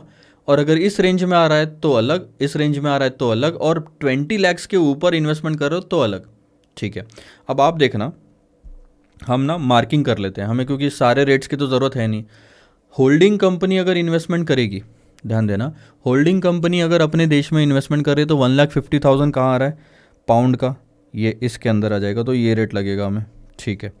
और अगर स्विस सब्सिडरी कर रही है, स्विट्ज़रलैंड वाली, तो 19,96,000 कहाँ आ रहा है, स्विस वाला, ये यहाँ आ रहा है, तो ये रेट लगेगा 0.50%। और 14,50,000 देखो कहाँ आ रहा है, ये भी यहाँ आ रहा है। तो ये 3 रेट हमारे काम के हैं फ़िलहाल के लिए। तो अगर हम अपने अपने देश में इन्वेस्टमेंट कर रहे हैं तो ये 3 रेट। आपका एक डाउट यहाँ पे मन में आ सकता है कि सर जो जैसे ये 19,96,000 है, तो क्या ऐसा नहीं होगा कि पहले 2 लाख पे इतना मिलेगा, फिर 8 लाख पे इतना मिलेगा, और फिर इतना मिलेगा? ये आप जा रहे हो स्लैब के हिसाब से, ऐसा इन्वेस्टमेंट में नहीं होता। ऐसा इनकम टैक्स में होता है कि थोड़ा आपको टैक्स कम लगता है उसमें। ऐसे में थोड़ी चलेगा आपको कि कम आपको इंटरेस्ट रेट मिले। आप अगर ज़्यादा कर रहे हो तो आपका स्लैब है वो, उसमें आपका पूरे पैसों पे, एक से लेके पूरे पे उतना ही लगेगा। तो स्लैब्स मत लगाओ यहाँ पे, वो वाला कि पहले इतने इन्वेस्टमेंट पे इतना इंटरेस्ट मिलेगा, फिर इतने पे इतना मिलेगा। ऐसा नहीं होता सर इन्वेस्टमेंट में, ठीक है। टैक्स रेट निकालने के लिए आपका जो इनकम डिसाइड होती है उसके लिए वैसा होता है। तो जायज़ सी बात है, कहीं दिमाग में आएगा ऐसी चीज़, पर ऐसा नहीं है डायरेक्ट फ्लैट रेट लगेगा। ज़्यादा कंफ्यूज मत हो जाओ। वो ये सब इम्पैक्ट का पड़ता है, पता है। ज़्यादा चीज़ें हम डीप में सोच लेते हैं ना, तो अगर कोई क्वेश्चन आसान भी दिया होता है तो हम विश्वास नहीं कर पाते कि कैसे इसको सीए फाइनल में पूछ लिया। तो फिर हम उसमें ना ढूंढने लग जाते हैं कि कुछ तो ट्रिक होगी, कुछ तो ट्रिक होगी, कुछ तो ट्रिक होगी, और हम जानबूझ के उसको कॉम्प्लेक्स बना देते हैं। तो ये सब चीज़ें जो इतना इतना भेजे में आपके चलता है ना, ये सब उसी वजह से होता है। थोड़ा सा मेडिटेशन करोगे तो इन सब चीज़ों, ये जो थोड़ा नर्वसनेस है बोलो, या टू मच ऑफ थिंकिंग वाली बात है, वो सब चले जाती है। Meditation is a wonderful thing, ठीक है sir. You have been approached by your banker, जहाँ पे आपका सरप्लस पड़ा हुआ है, requesting you to swap the surplus lying with other 2 subsidiaries and place them in deposit with them. अब इसका मतलब क्या है बताता हूँ। Determine the minimum interest rate, अच्छा ये तो हम बाद में बात करेंगे। That should be offered by the bank, ठीक है। पहली बात तो क्वेश्चन ये पूछ रहा है कि आपको अप्रोच किया गया है आपके बैंकर द्वारा, जहाँ पे आपका ये सरप्लस पड़ा हुआ है, कि आप स्वैपिंग कर लो इस सरप्लस की दूसरे दोनों सब्सिडरीज के पास जो पड़ा हुआ है। इसका मतलब क्वेश्चन आपसे ये पूछ रहा है कि जो दोनों सब्सिडरीज है, क्या हम इनसे इमीडिएटली पुल करवा ले पैसा अपने देश में और फिर इन्वेस्टमेंट करें? स्वैपिंग करनी चाहिए या नहीं करनी चाहिए? बस क्वेश्चन पूरा वैसा ही है जो US डॉलर और UK 12.5 और 6 मिलियन वाला था। वैसा ही है, बस भाषा अलग है बात करने की, क्वेश्चन पूछने की। इन्होंने बोला क्या स्वैप करना चाहिए, वहाँ क्वेश्चन था क्या इमीडिएटली पुल करना चाहिए। दोनों केस में हम ये निकालेंगे कि अगर हम अपने अपने देश में इन्वेस्टमेंट करते हैं तो आखिरी में कितना मिलेगा, और स्वैपिंग करके करते हैं तो कितना आ रहा है, और डिसाइड कर लेंगे। सिंपल। 1%, 2 और 0.5%। अब देखो, सबसे पहले तो अगर हम सरप्लस फंड्स को अगर इन्वेस्ट करें इंडिविजुअल बेसिस पे अपने अपने देश में, ठीक है, ये 2%, हॉलैंड बोलो या फिर आप उसको नीदरलैंड बोलो, इतना इन्वेस्टमेंट करा होल्डिंग कंपनी ने 2% पे 91/360 डेज के लिए। ये 0.5% बोलते हैं इसको, 100 से डिवाइड करने के बाद, और ये आ गया 1%। तो तीनों देशों ने अपना अपना पैसा अपने अपने देश में इन्वेस्टमेंट करा, इंटरेस्ट मिला उनको, और ये प्रिंसिपल प्लस ये वाला इंटरेस्ट दोनों को ऐड कर दोगे तो ये फिगर आ गई। अब 91 डेज के एंड में ये सारा पैसा आप लेके आ जाओ अपने पास। तो ध्यान देना मेरी बात को, आपकी कंट्री की करेंसी कौन सी है, आप होल्डिंग कंपनी हो, देखो आपकी होल्डिंग कंपनी पाउंड की है, यूके की है, सॉरी, तो ये आखिरी वाला हो गया आपका होल्डिंग कंपनी का कैश फ्लो, ठीक है। अब आप ध्यान देना, तो ये दोनों सब्सिडरी का पैसा भी आप पाउंड में कन्वर्ट करना चाहते हो, ये पैसा आप 91 डेज बाद इंडिया लेके आओ, इंडिया बोलता हूँ यूके लेके आओगे, तो आप सेल करोगे यूरो को और बाय करना चाहोगे पाउंड को। यहाँ पे आप सेल करोगे CHF को और बाय करना चाहोगे पाउंड को। ध्यान देना मेरी बात को, इस वाले रेट में यूरो बेस करेंसी है, और जो आपको बेचना है तो बैंक खरीदेगी, यहाँ बिड रेट आना चाहिए 2 महीने 3 महीने बाद का। इस वाले केस में कोर्ट में CHF पाउंड में आपकी पाउंड बेस करेंसी है, जो आप खरीदना चाहते हो, बैंक बेचेगी तो आस्क रेट आना चाहिए। तो देख लो क्या बिड और आस्क यूज़ किया है यूरो और CHF वाले का, कौन से 2 रेट यूज़ होने चाहिए। यूरो वाले में बिड 0.6895, इसमें 2.3098, 0.6895 2.3098 आया ना बराबर। बेस करेंसी में इंटरप्रिटेशन चाहिए सर, और एग्जैक्टली एक ही क्वेश्चन में 2 बार अलग अलग, एक बार पाउंड को उन्होंने बेस करेंसी बनाई, एक बार नहीं बनाई, एक ना एक जगह तो बच्चा गलती करेगा ही, मतलब दोनों जगह इंटरप्रिटेशन यही रखेगा। ध्यान देना क्या इंटरप्रिटेशन होता है, हम यूरो बेचना चाहते हैं, बैंक खरीदेगा, बिड ले लो, तो यहां तो बराबर आ गया बिड, क्योंकि यूरो ही बेस करेंसी थी। अब आप यहां पे क्या बोलोगे, हम CHF बेचना चाहते हैं, बैंक खरीदेगा, तो बिड ले लो, यहां पे भी आप बिड लेके आंसर निकालोगे और वो हो जाएगा गलत। आंसर हमेशा बेस करेंसी में देखना है अपने, ठीक है। और ये तो पाउंड का पाउंड उतना ही रहेगा, कन्वर्ट कर लिया और टोटल आ गया। कि अब देखो क्या होता है कि अपने अपने देश में इन्वेस्टमेंट करके 91 डेज के एंड में अगर हम कन्वर्ट करके लेके आए तो हमारे पास में 2.02 मिलियंस पाउंड होते हैं। लेकिन हमने ये करने ही नहीं दिया उनको और स्वैपिंग कर ली, आज ही ये यूरो लाके बेच दिया, आज ही ये CHF लाके बेच दिया, दोनों को हमने पाउंड में कन्वर्ट कर लिया, दोनों में वापस वही रेट लगेगा सर, बिड और आस्क का, लेकिन आज का, यानी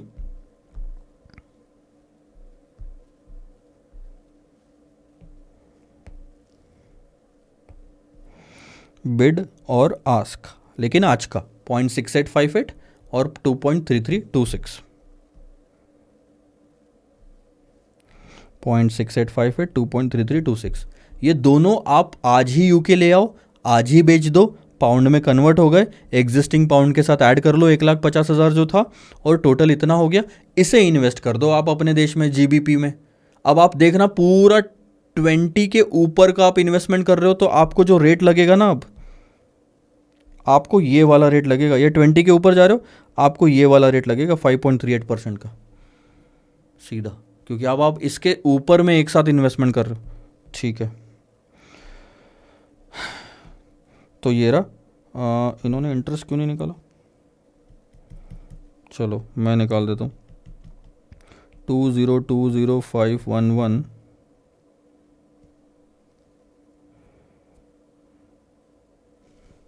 इंटरेस्ट का है,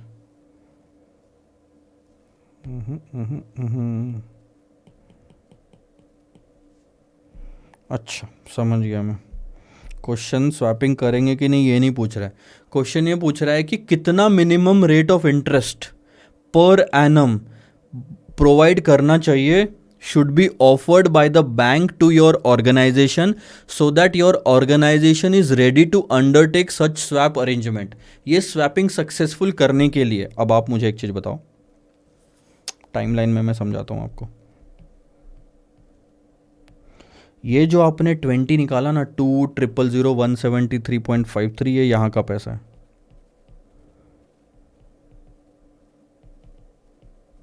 ठीक है। ये तो उस केस में जिस केस में आप सारा पैसा पुल कर ले रहे हो।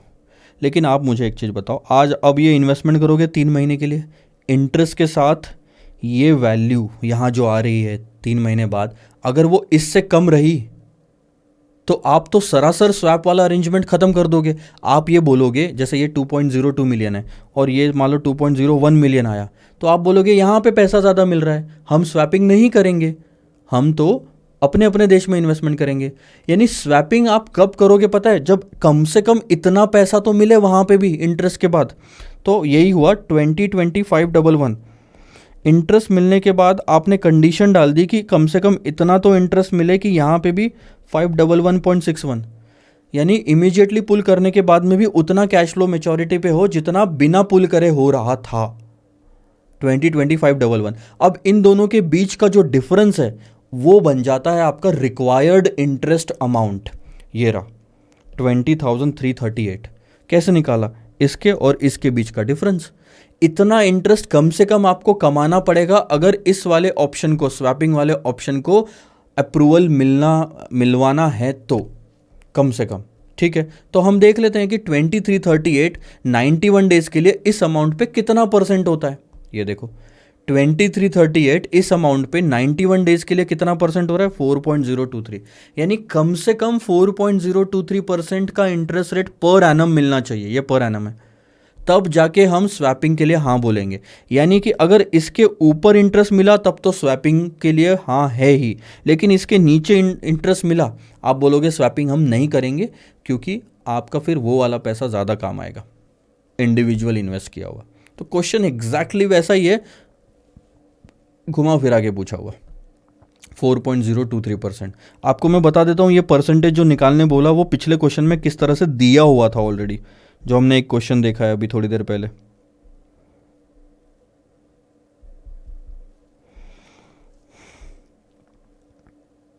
ये रहा, ये देखो, आपको याद है ये वाला रेट 6.2% वाला, और दूसरा दिखाता हूँ। यहाँ तो खैर इन्होंने इन्वेस्टमेंट करा ही नहीं, सारा पैसा लाने के बाद जो इन्वेस्टमेंट करते 484 का, वो करते आप इस रेट पे इंडियन रुपीज 6.2%। यहाँ तो क्वेश्चन में 6.2% दिया था, एग्जैक्टली यही रेट उन्होंने वहाँ निकालने बोल दिया। देखा, कभी भी क्वेश्चन आपको ऐसे आ सकते हैं जिसमें जो आप निकाल चुके हो ना क्वेश्चन में पुराने एग्जाम में, वो तो दिया रहेगा एग्जाम में, और आपको जो दिया हुआ था क्वेश्चन में जब आपने घर में पढ़ा वो निकालने बोल देंगे। और देख, मैं सच बता रहा हूँ आपको, अगर आप ये क्वेश्चन कर पाते हो, इसका मतलब आपको ऐसे चलाओ या ऐसे चलाओ, आप अगर दोनों तरह से बराबर चल लिए, इसका मतलब कॉन्सेप्ट आपका स्ट्रांग हो गया है सर।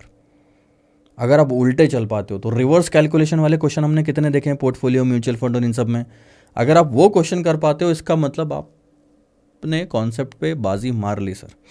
आ जाओ, अब ये क्वेश्चन देखते हैं। जनवरी 21 ओल्ड सिलेबस में फॉरेन एक्सचेंज का एक ये क्वेश्चन आया था, तो थोड़ा सा अब इस पर ध्यान देंगे। देखो, interest rates for 3 months in USA and Canada are as follows. ठीक है, करेंसी डॉलर और कैनेडियन डॉलर, यूएस डॉलर और कैनेडियन डॉलर। अगर आप यूएस डॉलर बोरो करते हो तो 4% देना पड़ेगा, डिपॉजिट करते हो तो 2.5% मिलेगा। थोड़ा सा करेक्शन यहाँ पे करना है आपको, ये इंटरेस्ट नहीं डिपॉजिट होना चाहिए यहाँ पे, ठीक है।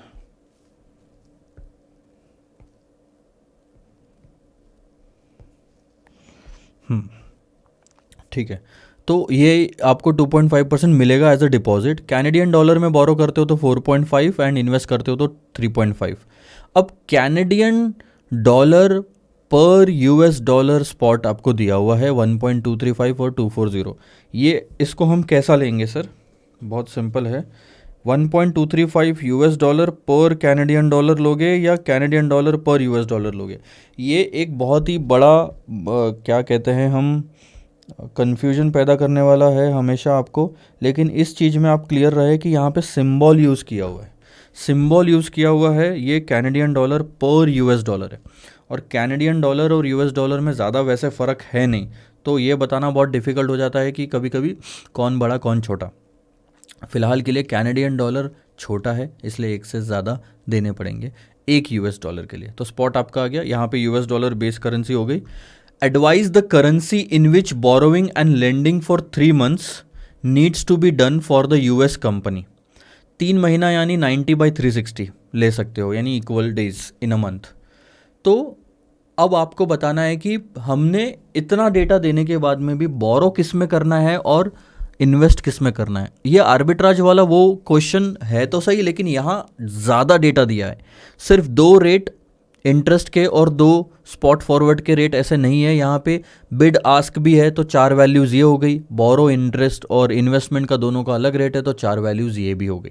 ठीक है, अब हम एक एक करके चल सकते हैं। सबसे पहले हम एक काम करते हैं कि अगर हम बोरो करते हैं यूएस डॉलर में तो क्या आउटफ्लो आएगा, और कैनेडियन डॉलर में बोरो करते हैं तो यूएस डॉलर में क्या आउटफ्लो आएगा।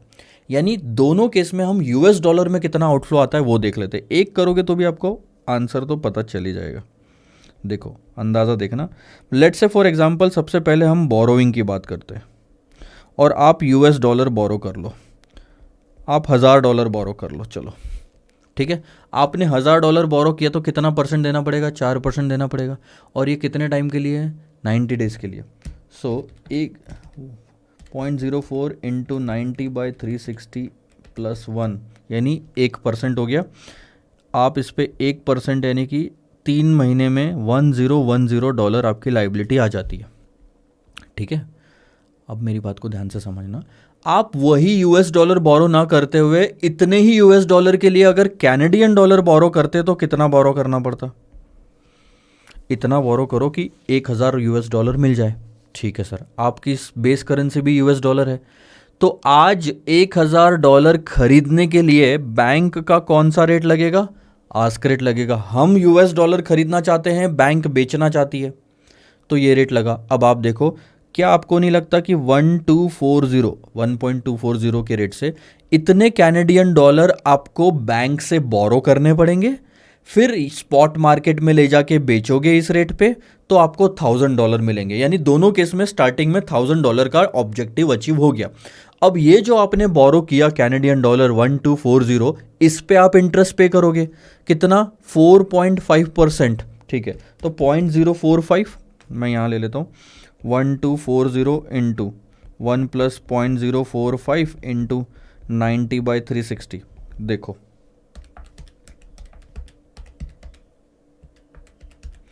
तो एट द एंड 3 महीने के एंड में आपको कैनेडियन डॉलर कितने पे करने पड़ रहे हैं, 1253.95 रीपेमेंट। अब इसको कन्वर्ट कर लो डॉलर्स में, 3 महीने, सिंपल सी बात है। वापस डॉलर बेच के आप कैनेडियन डॉलर खरीदोगे ताकि रीपेमेंट कर पाओ बोरोविंग्स में। ठीक है, तो आपकी कहानी कैसे चलेगी ये बता रहा हूँ। जैसे स्टार्टिंग में आपने कैनेडियन डॉलर बोरो करके यूएस डॉलर खरीदे, अब कितने यूएस डॉलर आपको बेचने पड़ेंगे, कितने यूएस डॉलर आपको बेचने पड़ेंगे कि आप कैनेडियन डॉलर 1253.95 खरीद लो, ताकि जिससे बोरो किया उसे वापस दे दो। सीधी सी बात है, आप यूएस डॉलर बेचोगे और कैनेडियन डॉलर खरीदोगे। यूएस डॉलर आप बेचोगे तो बैंक खरीदेगी 1.255 के रेट से, तो 1.255 से डिवाइड कर लो। तो इस केस में आपको क्लियर समझ में आ रहा होगा, यहाँ आपको सिर्फ डॉलर लग रहे हैं 999.16। तो दोनों केस में हमें कौन सा ऑप्शन प्रिफरेबल है, कैनेडियन डॉलर बोरो करने का, क्योंकि डायरेक्ट यूएस डॉलर बोरो करते हैं 1000 तो 3 महीने बाद 1010 यूएस डॉलर का पेमेंट करना पड़ता है।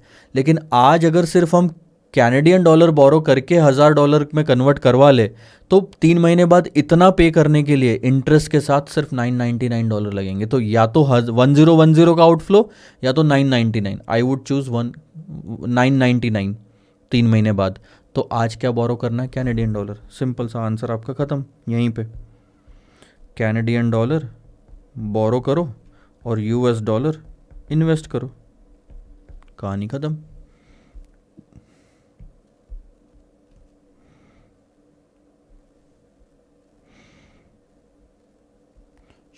Amount should be invested in US dollar और borrowing should be made in Canadian dollar. ये देखो 999।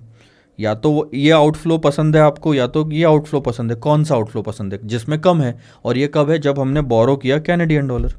1240 लगे $1000 खरीदने के लिए, फिर हमको इतना चुकाना पड़ा 1253.95 और उतना चुकाने के लिए हमें इतना यूएस डॉलर पे करना पड़ा।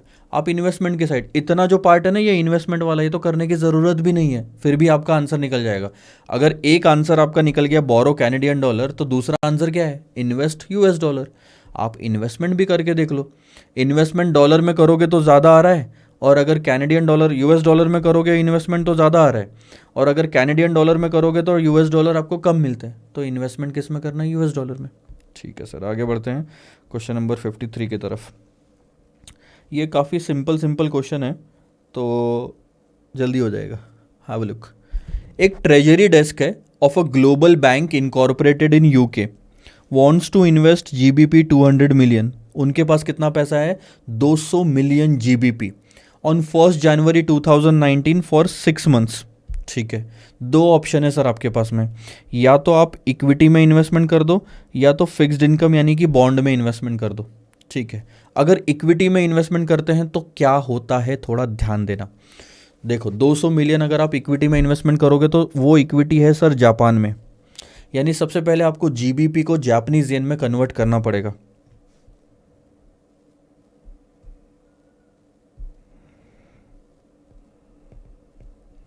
$54, $53 ये 6 महीना। आपके पास क्या है सर? GBP है 200 मिलियन, इसे आप दे के जापानीज येन लोगे। ठीक है, स्पॉट पे। ठीक, देखो स्पॉट पे GBP जापानीज येन का रेट क्या? 148.0002। तो आप मल्टीप्लाई कर लो 148.0002। ये जापानीज येन है इसलिए मल्टीप्लाई करेंगे तो आपको कितने जापानीज येन मिलेंगे सर? 29,600.04 मिलियन। इतने जापानीज येन मिल गए और ये आप कर दोगे इन्वेस्ट जापान के इक्विटी मार्केट में। ठीक है, और 6 महीने बाद आपका क्या होगा इस पैसे का, और इसके अलावा कुछ मिल रहा है क्या? ध्यान देना।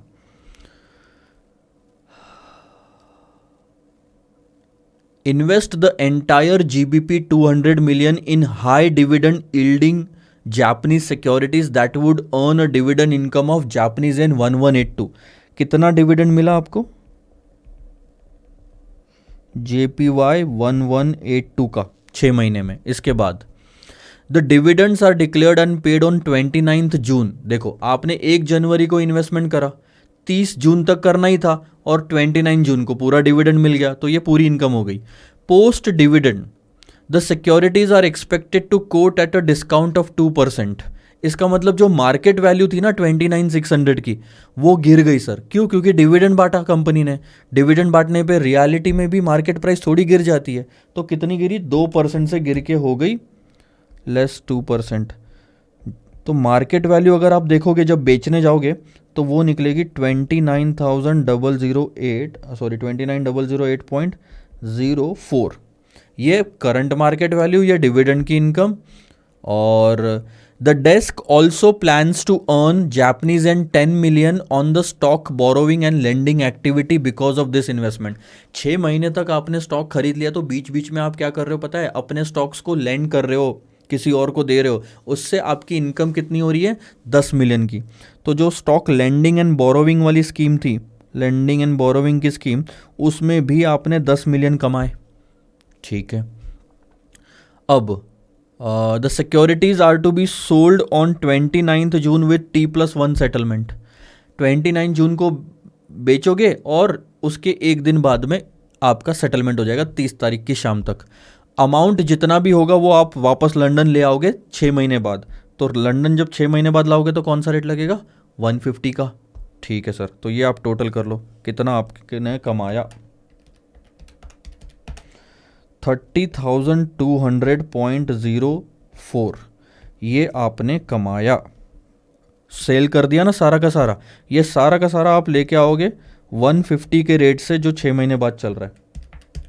तो आपके पास जीबीपी कितना हो गया? 201.3334 नहीं 6। ठीक है, राउंडिंग ऑफ का फर्क आएगा, 333 ले लो, 334 भी ले सकते हैं। ठीक है, ये हो गया पहला ऑप्शन कि आपने इन्वेस्ट कितना करा था 200 जीबीपी और आपको एंड में मिला कितना 201.334। ठीक है, दूसरा ऑप्शन क्या है कि हम सिंपल 5% के रिटर्न से यूएस मार्केट में इन्वेस्टमेंट कर देते हैं। अब आप यूएस में इन्वेस्टमेंट करोगे तो देखो 200 मिलियन जीबीपी का 1.28 से मल्टीप्लाई करके आपके पास में कितना आएगा? 256 मिलियन डॉलर्स आ जाएगा। इस 256 मिलियन डॉलर पे आप 5% कमाओगे सर कितने दिन के लिए? 6 महीने के लिए, यानी कि 6 महीना हो गया 2.5%। तो इसको मल्टीप्लाई करोगे 1.025 से, इस पे कमाओगे तो कितनी कमाई हुई सर? ये कमाई हो गई आपकी 262.40 की। 6 महीने के एंड में इतने डॉलर्स हो गए। उस डॉलर को इस भाव से वापस कन्वर्ट कर लोगे पाउंड में, डिवाइडेड बाय 1.30331 और आपके पास पाउंड कितने हुए? 201.334। इसमें भी 201.334, यहाँ पे भी 201.334, यानी दोनों ऑप्शन में आपको सेम ही मिल रहा है। 201.334 बोलो, 336 बोलो, यहाँ पे एक डेसिमल ज़्यादा लिया है, इन्होंने भी वही। तो दोनों केस में आप देख रहे हो सेम प्रॉफिट लॉस हो रहा है। अब आप बताओ कौन से ऑप्शन को चूज करना चाहिए? कोई भी यही बोलेगा यहाँ पे, बहुत सारे क्या है, हमारे पास टाइम कम होता है एग्जाम में, कैलकुलेशन सारा कर लिया, सब में दोनों में आंसर सेम आया, हमने फटाक से आंसर रख दिया कि कोई भी ऑप्शन चूज कर लो सर क्योंकि फायदा तो उतना ही हो रहा है। गलत। अमाउंट भले ही सेम है, रिटर्न भले ही सेम है, रिस्क सेम नहीं है सर।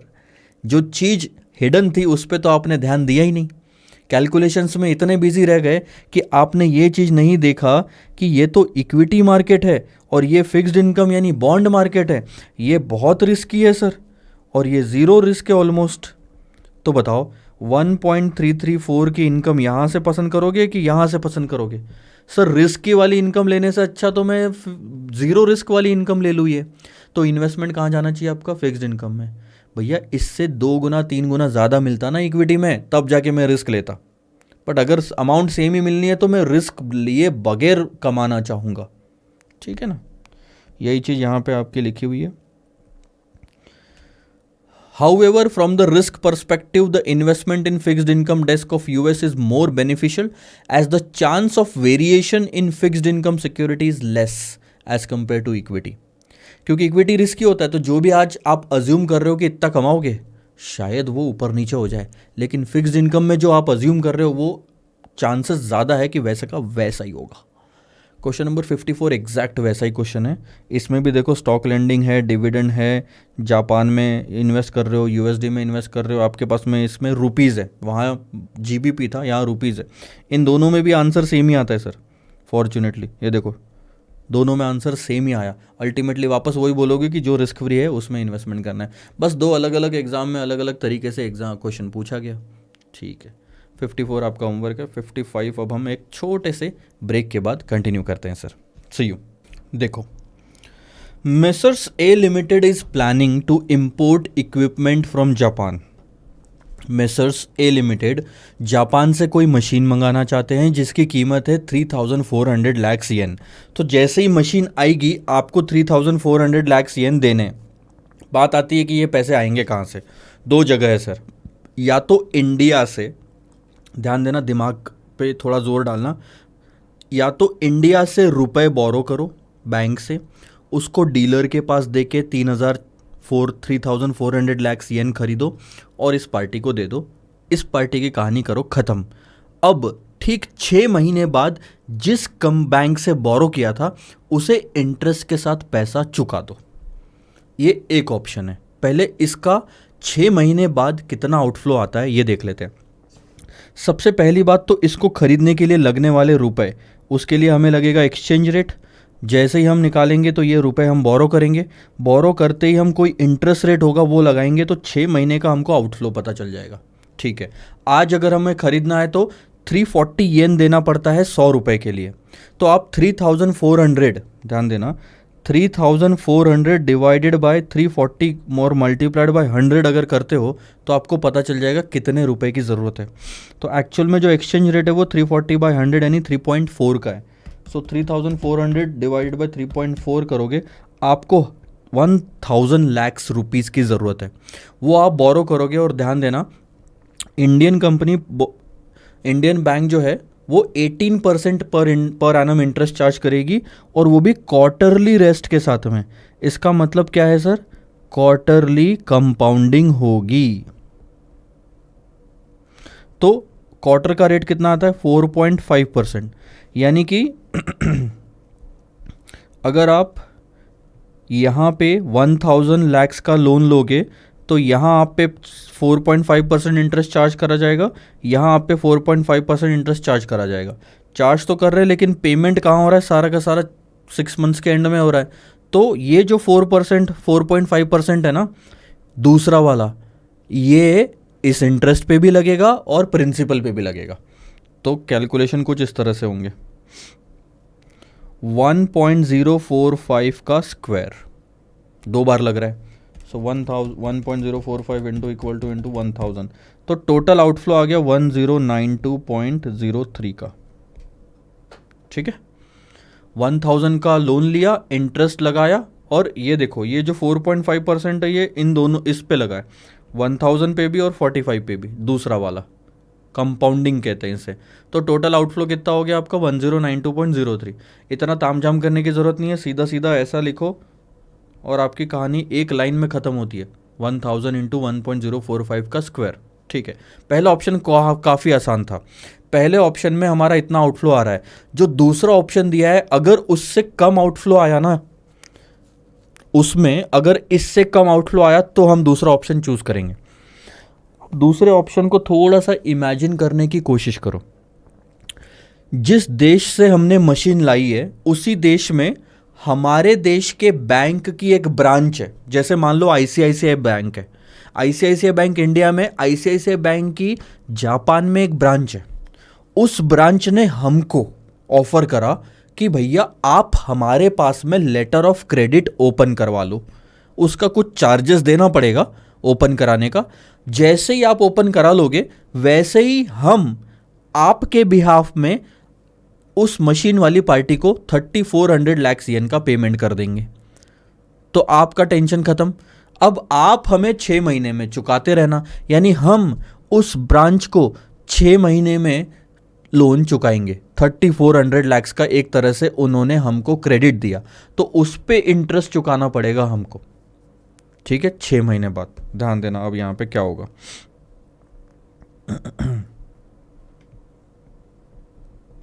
ये हम है, ये हमारी बैंक है, हमारा नाम क्या है? ए लिमिटेड। ठीक है, ये ए है, ये मान लो आईसीआईसीआई बैंक है।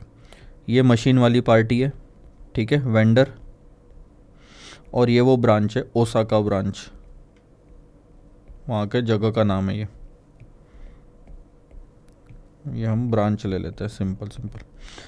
उस ब्रांच ने हमको बोला कि भैया आप हमारे पास में लेटर ऑफ क्रेडिट ओपन करवा लो, हम पेमेंट कर देते हैं उनको 3,400 लाख का आज। तो आपकी कहानी खत्म। अब आप 6 महीने बाद हमको 3,400 में इंटरेस्ट चुका देना 2% पर एनम के रेट से। अगर 2% पर एनम है तो 1% हो गया 6 महीने का, तो कितना चुकाना पड़ेगा? 34 लाख येन। यानी हमको इतना समझ आ गया कि 6 महीने बाद 3,434 लाख येन चुकाने पड़ेंगे। अगर ऐसा करते तो वो तो तब चुकाओगे, लेकिन आज आपको ओपन कराने के भी पैसे देने, ओपन कराने के भी चार्जेस 2% पर एनम है, यानी 1% 6 महीने का, और 6 महीने का 1% लगाओगे तो वो 34 लाख येन आता है। तो ओपन कराने के लिए 0 पॉइंट पे जो ट्रांजैक्शन होने उसमें मैंने ब्लैक लाइन ले ली, ये लो, ये आपको ना उसे आज देना पड़ेगा 34 लाख येन, ये उसे आज देना पड़ेगा, तब जाके वो आपके नाम से एलसी ओपन करेगा और मशीन वाली पार्टी को पेमेंट कर देगा, ठीक है।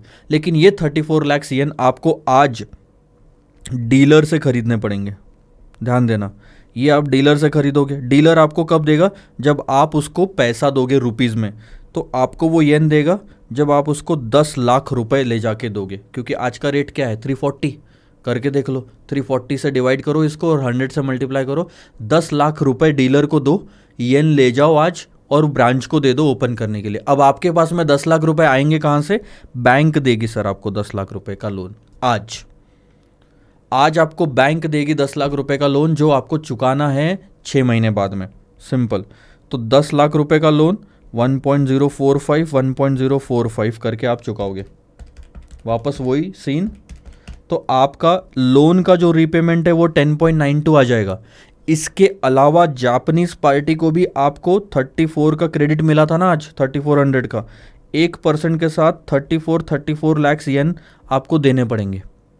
और इसके लिए इन एक्सचेंज रेट क्या है? 345 का, देख लो।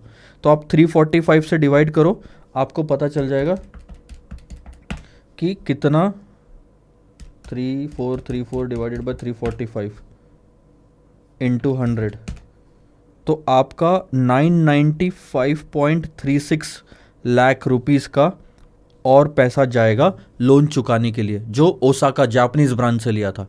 तो आप देखोगे इस ऑफर में 6 महीने बाद 2 कैश फ्लो होगी, इंडियन बैंक को आप रीपेमेंट कर दोगे और ओसाका जापानीज बैंक को भी रीपेमेंट करोगे। दोनों में रुपए आपको कितने लग रहे हैं टोटल मिला के? इतना। तो ये आ गया आपका 1006.28। तो अब आप बताओ, क्या ये 1006.28 फायदेमंद है देना या 1092? ऑब्वियसली ओसाका ब्रांच का ऑफर काफ़ी फायदेमंद है, क्योंकि उसमें 1628 लैक्स ही लग रहे हैं खाली। तो ये सारा ट्रांजैक्शन समझ आया क्या हुआ? सबसे पहली चीज़ थी सर, उसने बोला एलसी ओपन करा लो, उसके लिए इसको इतना पैसा देने की ज़रूरत है, ये पैसा हमारे पास डीलर से आएगा और डीलर को ये 10 लाख देना पड़ेगा, और ये 10 लाख हमारे पास में कहाँ से आएगा? आईसीआईसीआई बैंक से। तो ये ट्रांजैक्शन हुआ कैसा ये बताता हूँ। सबसे पहले आईसीआईसीआई बैंक से 10 लाख रुपए का लोन लिया, वो हमने डीलर को दिया, डीलर को देते डीलर ने हमको क्या दिया? 34 लाख येन दे दिए, वो हमने दे दिए ओसाका ब्रांच को, उन्होंने हमारे बिहाफ में पार्टी एलसी ओपन करा दी, और उसके बाद जैसी एलसी ओपन हो गई उन्होंने वेंडर को पेमेंट कर दिया, वेंडर ने हमको मशीन भेज दी। ये सारा ट्रांजैक्शन आके ख़त्म हो गया यहाँ पे वापस हमारे पास में, हम ही से शुरू हुआ था, हम ही पे ख़त्म हो गया। आया समझ में? और इसके बाद 6 महीने जैसे ही कंप्लीट होंगे 1% इंटरेस्ट के साथ इसको चुकाना पड़ेगा। कहाँ से आएंगे पैसे? ये भी डीलर से ही आएंगे, 34, और उसके लिए आपको कुछ कैश फ्लो देना पड़ेगा। मैच्योरिटी पे, एक्सपायरी पे तो हम मान के चलते हैं कि हमारे पास 1006 लाख भी रहेंगे रुपीस, वो बोरो करने की ज़रूरत नहीं है। आप नहीं तो बोलोगे सर 6 महीने बाद ये पैसे देने के लिए आएंगे कहाँ से? ऐसे तो कहानी चलती जाएगी। अगर 6 महीने बाद भी पैसे देने के लिए यहाँ पे भी आप बोरो करोगे तो उसका भी रीपेमेंट यहाँ दिखाओगे, और फिर यहाँ पे भी रीपेमेंट करने के लिए फिर यहाँ दिखाओगे, ऐसे तो कहानी चलती जाएगी। आखिरी में हम ये मान के चलते हैं कि आखिरी में लगने वाला पैसा हम हमारी जेब से देते हैं, वो बोरो करने की ज़रूरत नहीं होती, इसलिए तो हम उसको कॉस्ट बताते हैं, हमारा खर्चा बताते। ठीक है, तो ये देखो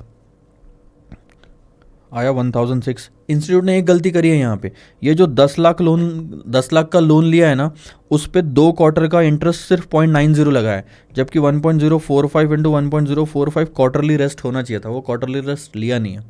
बट ठीक है, कोई बात नहीं, option 2 is still cheaper sir.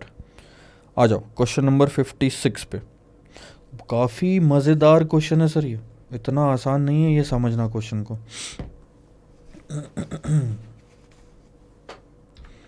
देखो, मैसर स्काई प्रोडक्ट्स लिमिटेड मुंबई का एक एक्सपोर्टर है जिसने सी फूड्स एक्सपोर्ट करना है।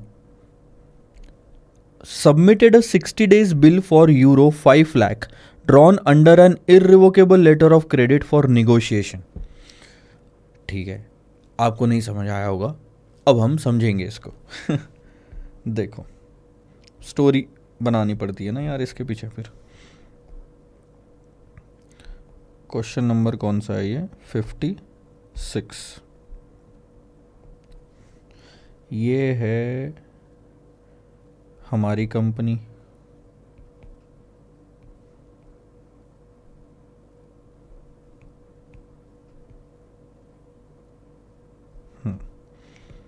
ये है इंपोर्टर, ये है इंपोर्टर की बैंक, और ये है हमारी बैंक।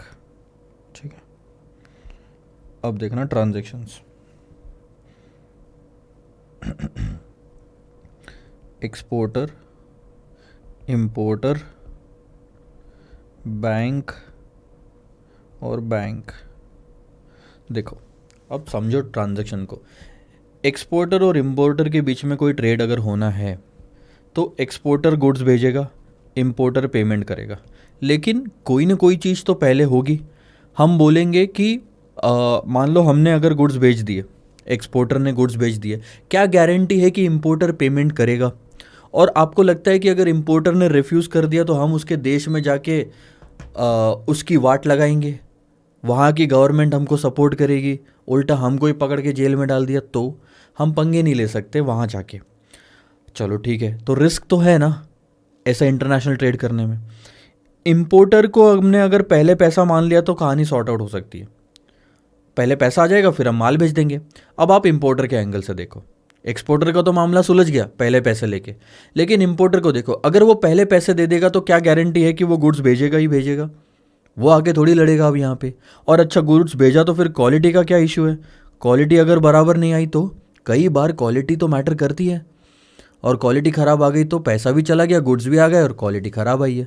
तो ऐसे केस में क्या होता है, ये दोनों बैंक रोल प्ले करती है, दोनों को रिस्क है। अभी एक्सपोर्टर और इंपोर्टर को, उसको पैसे आने का रिस्क है, उसको क्वालिटी का और गुड्स का रिस्क है। तो ऐसे केस में इंपोर्टर जाता है बैंक के पास में। ये बैंक आप ये इस बैंक को हम इशू बैंक कहेंगे, इशूइंग बैंक कह सकते हैं। ठीक है, ये लेटर ऑफ क्रेडिट ओपन कराती है इंपोर्टर के बिहाफ में। जैसे अभी हमने एक क्वेश्चन देखा, हमारे बिहाफ में एलसी ओपन कराई थी, तो लेटर ऑफ क्रेडिट ओपन होगा। ठीक है, डॉक्यूमेंट्स तैयार होंगे, ये डॉक्यूमेंट्स ये वाली बैंक भेजेगी इधर में इस बैंक को, और इसे कहते हैं कन्फर्मिंग बैंक्स। ये कन्फर्मिंग बैंक है, ये बैंक कन्फर्म करेंगे कि भैया सारे के सारे डॉक्यूमेंट्स प्रॉपर है, आप ट्रांजैक्शन कर सकते हो। इसका मतलब है कि अब आप पहले माल भेज दो, पैसा नहीं आया, पहले माल भेज दो, क्वालिटी वॉलिटी सब चेक करेंगे, उसके बाद में आपको इंपोर्टर पेमेंट कर देगा। और इनकेस इंपोर्टर फेल हुआ तो फिर आपको ये बैंक पेमेंट कर देगी, डायरेक्टली नहीं, इस बैंक के थ्रू ऐसा पेमेंट आ जाएगा। इसका मतलब है कि आप बैंक गारंटी दे रही है, क्रेडिट का फ़ायदा ही तो ये हुआ ना, लेटर ऑफ क्रेडिट का। ठीक है, तो अब आपका पैसा भी नहीं अटकेगा। तो ये है पूरी की पूरी कहानी। अब क्या हुआ, हमने इसे माल बेचा और बिल बनाया, कितने? 5 लाख डॉलर्स का है, यूरो का है? डॉलर्स यूरो का है। हमने बिल बनाया 5 लाख यूरो का। ठीक है, और ये 5 लाख यूरोस हमको 60 डेज़ बाद का हमने क्रेडिट दिया हुआ है उसको, कि 60 डेज़ बाद वो हमें दे देगा। ठीक है, नॉर्मल केस में। अब यही 5 लाख यूरोस का हम बैंक के पास बिल लेके गए और हमने बोला कि देखो ये रहा बिल 5 लाख का, और ये पैसे आने हैं हमको 60 डेज़ बाद में, आप इसे डिस्काउंटिंग करवा दो। तो हमने जब बैंक को बोला कि आप हमको पैसे दे दो, तो हमने बोला कि देखो आप एक काम करो, आप पूरे पैसे मत दो, 2,50,000 यूरोस आप हमारे EEFC अकाउंट में डिपॉजिट करा दो, EEFC। ठीक है,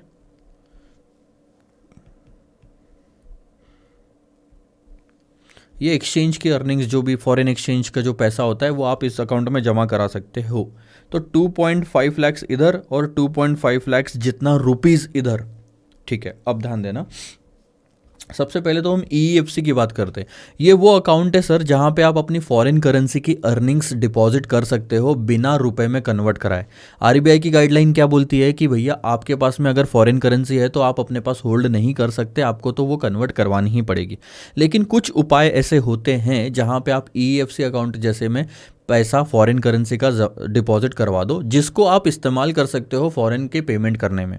अब आप देखो क्या होता है कि आज मान लो मुझे 5 लाख यूरो आ जाएंगे और कल अगर मुझे 4 लाख यूरोज वापस किसी और पार्टी को पेमेंट करना है तो मैं क्या करूंगा? नॉर्मल केस में 5 लाख यूरोज को बैंक को दूंगा, बैंक अपना चार्जेस काट के मुझे रुपए देगी, फिर उसी रुपए को कल मैं उसमें से कुछ रुपए निकाल के कल मैं बैंक को दूंगा, बैंक मुझे वापस 4 लाख यूरो देगी। तो बैंक ने एक दिन के फ़र्क के लिए अपना कमीशन रख लिया बहुत बहुत सारा, और मुझे एक्सचेंज रेट का फ्लक्चुएशन का नुकसान भी हो गया।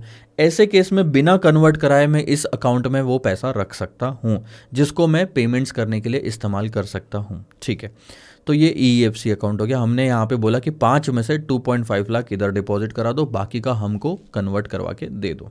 ठीक है, दे दो, जितना हमारा बनता है 60 डेज़ बाद वो दे दो।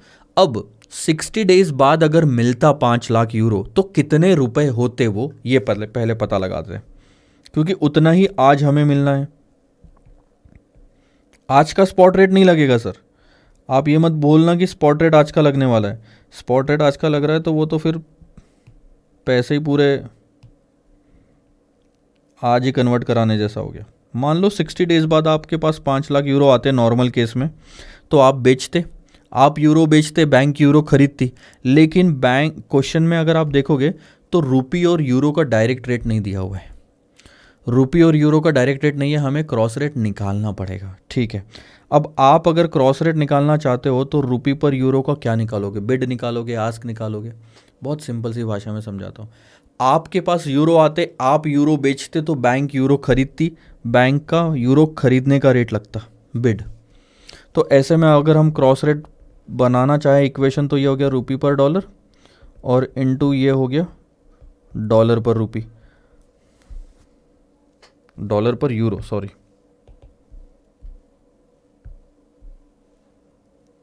डॉलर पर यूरो। अब सबसे पहली चीज कभी भी क्या होनी चाहिए पता है? जो आपको इक्वेशन में चाहिए क्या वैसा ही दिया हुआ है। आपको रुपी पर डॉलर चाहिए, रुपी पर डॉलर है। आपको डॉलर पर यूरो चाहिए, डॉलर पर यूरो है, यानी कि ये तो सही हो गया, तो हम बिड उठा लेंगे। ठीक है, लेकिन आपको 2 महीने बाद का चाहिए तो ये 1 महीने और 3 महीने के तो रेट कोई काम के ही नहीं है। आपको 2 महीने बाद वो पैसा मिलने वाला था, तो 2 महीने बाद के फॉरवर्ड रेट चाहिए। ठीक है, अब फॉरवर्ड रेट के लिए सबसे पहले तो स्पॉट में स्वैप पॉइंट्स को एडजस्ट करके निकालना पड़ेगा। जब भी स्वैप पॉइंट्स की बारी आती है तो देखो असेंडिंग है कि डिसेंडिंग है, यहाँ दोनों असेंडिंग है। ठीक है, ये भी एक अच्छी चीज़ हुई, तो ये दोनों ऐड करेंगे। अब ये बहुत ही ज़्यादा क्रिटिकल बात है, यहाँ पे 90% बच्चों ने गलतियाँ करी होगी। मैं आपको बताता हूँ क्या। हम पॉइंट्स को ऐड करते हैं। चलो 67.80 हो गया, मैं पहले यहाँ ले लेता हूँ रुपी पर डॉलर, स्पॉट हो गया 67.80 और 67.8100। आप मुझे एक चीज़ बताओ कि ये 67 क्या है? रुपए, और ये 80 क्या है? पैसे, ये 81 क्या है? पैसे, और आपको पैसों में स्वैप पॉइंट्स दिया हुआ है। इसका मतलब ये 21 पैसा है सर, 0.0021 नहीं लगेगा, ये लगेगा 0.2100। 21 पैसा पैसों में ऐड करोगे तो पहले 2 डिजिट ही तो है ना, 80 पैसा, 81 पैसा, तो 21 पैसा, उससे ही तो कंपेयर करोगे 22 पैसा। बहुत बच्चों ने क्या करा होगा, पैसे पढ़ना भूल गए। 21 22 सर ने तो सिखाया था आखिरी डिजिट से लगाना, बस सर पे ब्लेम डाल देंगे। ऐसे मत होने देना, गलती मत करो। गलती करने के बाद मार्क्स कटते हैं तो सर का कोई नुकसान नहीं होता सर, नुकसान हमारा होता है। 6 महीने आपके बर्बाद हो सकते हैं। तो सोचो ऐसी नौबत आई तो क्या करना। 67.8 प्लस 0.21, तो ये हो गया 68.0100, ये हो गया 68.0300। आ गए, फॉरवर्ड रेट भी आ गए।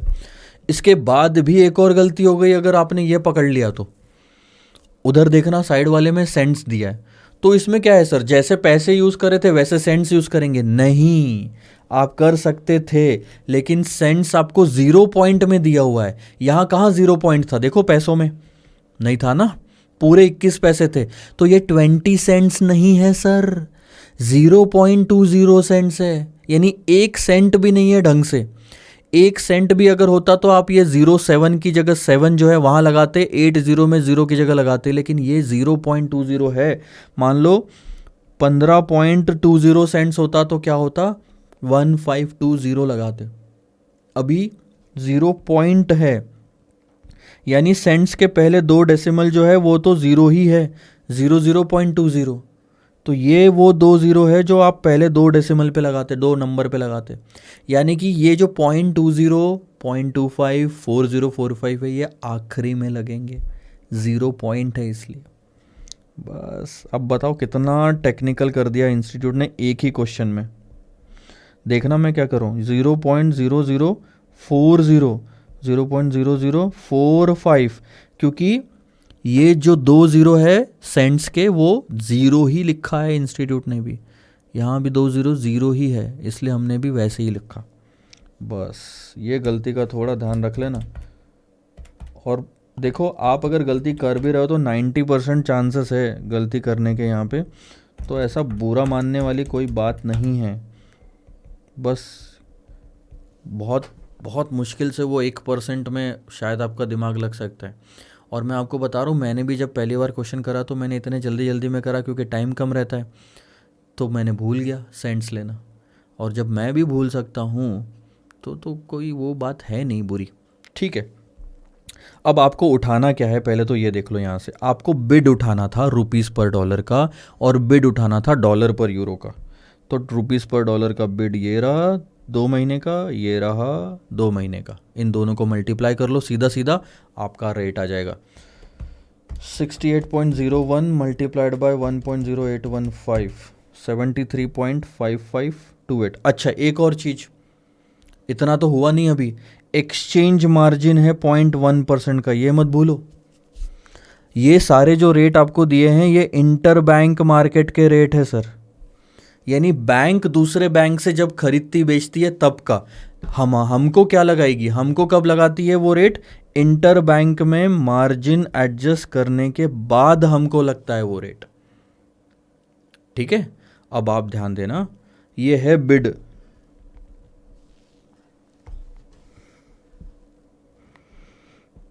मान लो मैं एक सिंपल सी बात बताता हूँ, रुपीज़ पर डॉलर 50-55, ठीक है। अब बैंक 50 रुपये में, यह है रुपये, मैं ऐसा लिख लूँ सिंपल भाषा में, बैंक 50 रुपये में $1 खरीदती है और 55 रुपीज़ में $1 बेचती है। तो बैंक का इनफ्लो देखो, बैंक के लिए इस रेट पे डॉलर आता है क्योंकि डॉलर खरीद रही है और पैसा जाता है, और यहाँ बैंक डॉलर बेचती है और ये पैसा आता है। मार्जिन दोनों केस में बैंक के पास में आता ही है सर। तो अब आप मुझे बताओ सिर्फ इतना देख के कि बिड में मार्जिन ऐड करोगे लेस करोगे, क्योंकि 50 जो है वो तो बैंक का जा रहा है, मार्जिन आ रहा है, यानी बिड में मार्जिन लेस होता है। लेकिन आस्क में देखो 55 भी 55 भी आ रहा है, मार्जिन भी आ रहा है, मार्जिन आस्क रेट में ऐड होता है, बिड में लेस होता है। इसका लॉजिक समझ गया, हमारा बिड ही है, हम लेस करेंगे। लेकिन यहाँ इंस्टीट्यूट की मुझे एक गलती लगती है, क्योंकि दोनों रेट अगर इंटर बैंक है तो 0.1% का मार्जिन सिर्फ इंस्टीट्यूट ने 68.01 में ही लेस करा, ना कि इसमें लेस करा। मेरा तो कहना है जो क्रॉस रेट आपका आया आंसर 68.01 इंटू, अच्छा वो तो ले ही नहीं सकते, उसमें भी लेस करते तो सही था। ये मैं यहाँ पे दिखा रहा हूँ, ये देखो, ये मार्जिन लेस तो करा, सही है 68.01 में, यहाँ गलत नहीं है, लेकिन यहाँ नहीं करा, यहाँ नहीं करा वो लेस, यहाँ पे भी लेस होना चाहिए था 1.0815 में। बस इतनी एम्बिग्यूटी क्वेश्चन में रहेगी। आप दोनों में नहीं करते, दोनों को मल्टीप्लाई करके सीधा एक ही फाइनल फिगर में कर देते लेस, तो भी चल जाता, तो भी आंसर सेम आता। बट यूएसडी यूरो वालों ने क्या बिगाड़ा, उस पर क्यों नहीं मार्जिन। आप बोलोगे सर इंडिया में बैंक मार्जिन इस पे नहीं लेगी उस पे लेगी, ऐसा नहीं है सर। जितना आपको ख़रीदना बेचना पड़ेगा बैंक उस पर मार्जिन लेगी। तो चलो ठीक है, अभी हम मान के चलते हैं। तो बैंक ने अब क्या करा है, इस पे मार्जिन एडजस्ट करके ये रेट निकाल लिया रुपीस पर डॉलर का, और डॉलर यूरो का तो ये रेट था, इन दोनों को मल्टीप्लाई कर दिया और ये रेट आ गया। मैं अपने कैलकुलेटर पे नहीं निकाल रहा क्योंकि वो वाला रेट में मैं दोनों में मार्जिन एडजस्ट कर देता था। तो 73.4793 आपका रेट आ गया, ये रहा वो। ठीक है, टोटल बिल था $5 लाख का, उसमें से EFC अकाउंट में 2.5 ट्रांसफर हो गया, 2.5 आपको मिल जाएगा इस एक्सचेंज रेट पे। तो इस एक्सचेंज रेट पे मिलेगा 183, कैलकुलेशन करो 183। ठीक है, अब ये पैसा कहाँ का है ये भी तो देखो। 73.479, इसमें से देखो 2,50,000 तो EFC में चला गया, फिर बचा 2,50,000। ये यहाँ का पैसा है सर, 2 महीने बाद का, 183,69,825 लॉजिकली जो आपको मिलता। 73.4793, 183,69,825। और इतना पैसा आप आज बैंक को मांग रहे हो। आज बैंक तो आपको दे देगी, लेकिन बैंक इंटरेस्ट चार्ज करेगी। फिर कितने दिन के लिए? सिर्फ 60 डेज के लिए? नहीं सर, 60 + 20 डेज के लिए वो आपसे इंटरेस्ट चार्ज करेगी, 80 डेज के लिए। आप बोलोगे ये 20 दिन कहाँ से आया? देखो क्वेश्चन में आपको कुछ डेटा दिया हुआ है कि ट्रांजिट पीरियड है 20 दिन का। इस ट्रांजिट पीरियड को आप यूजेंस पीरियड भी बोल सकते हो, या फिर आप इस लेटर ऑफ क्रेडिट को यूजेंस लेटर ऑफ क्रेडिट भी बोल सकते हो। ये क्या होता है, बहुत सिंपल बताता हूँ। जब भी LC आपका यूजेंस LC होता है तो उसमें आपको ये जो 20 डेज है ना, इंपोर्टर को 20 डेज का एक्स्ट्रा टाइम मिल गया पेमेंट करने के लिए। तो एक्चुअल में वो हो सकता है यहाँ पे ना दे 60 डेज के एंड में, वो और 20 डेज बाद दे, उसकी जो मैक्सिमम लिमिट है वो यूज़ करके।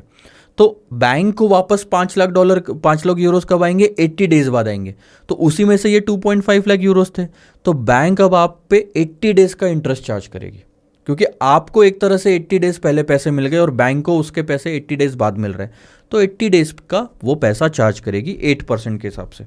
तो देखो ये 2 महीने का पैसा आपको 0 टाइम पे दे दिया, इसलिए आपको 60 डेज का तो पैसा चार्ज कर रही है और 20 डेज का पैसा एक्स्ट्रा, क्योंकि बैंक को अलग से मिलेगा। तो 183,69,825 पे 8%, 80 डेज के लिए इंटरेस्ट अमाउंट इतनी होगी। ठीक है, मैं 3 चीज़ें पूछ रहा हूँ। क्या एक्सचेंज रेट लगाया था बैंक ने? 73.4793 क्रॉस रेट। ये थोड़ा एम्बिग्यूअस है क्योंकि मार्जिन USD यूरो में नहीं एडजस्ट करा। इसके बाद बैंक कस्टम, ये जो कंपनी है एक्सपोर्टर, उसको कितना इन्फ्लो होगा, जो भी एक्सचेंज रेट है और जितना भी यूरो है उसका मल्टीप्लिकेशन। इतना पैसा जो 2 महीने बाद मिलने वाला था वो आज मिल गया, और उस पर इंटरेस्ट कितना चार्ज होगा? 80 डेज का। ये रहा। तो 3 ही क्वेश्चन इंस्टीट्यूट ने पूछे थे। एक तो एक्सचेंज रेट क्या कोट करोगे, निकाल लिया। कैश इनफ्लो आज कितनी हो जाएगी कंपनी को, जो 2 महीने बाद होने वाली थी, और उस पर इंटरेस्ट कितना होगा? 80 डेज का। ख़त्म। ये पोस्ट शिपमेंट क्रेडिट 8% का तो रेट है ही यहाँ दिया हुआ, बाकी सब कुछ कवर हो गया। तो छोटी छोटी चीज़ें काफ़ी है सर। 60 का 80 डेज लेना ये ज़रूरी है। उसके बाद में प्रीमियम रुपीज़ में ही ऐड करना है, वो तो एक एम्बिग्यूअस है। और इसके बाद में प्रीमियम बोलता हूँ, मार्जिन रुपीज़ में ही ऐड हुआ है, यूरो में ऐड ही नहीं हुआ, USD यूरो में, तो वो एम्बिग्यूअस है। इसके बाद में ये 21 पैसे का ध्यान में रखना है, आखिरी 4 डिजिट में नहीं लगाना, और वो आखिरी में ही लगाना है। इसको नहीं लगाया तो उसको भी नहीं लगाया, ऐसा नहीं। वो 0 पॉइंट है, वो पॉइंट में, ये पॉइंट में नहीं है। तो ये सब चीज़ें छोटी छोटी है। इसमें मार्क्स ज़्यादातर कटे ही हैं जब पूछा गया था क्वेश्चन।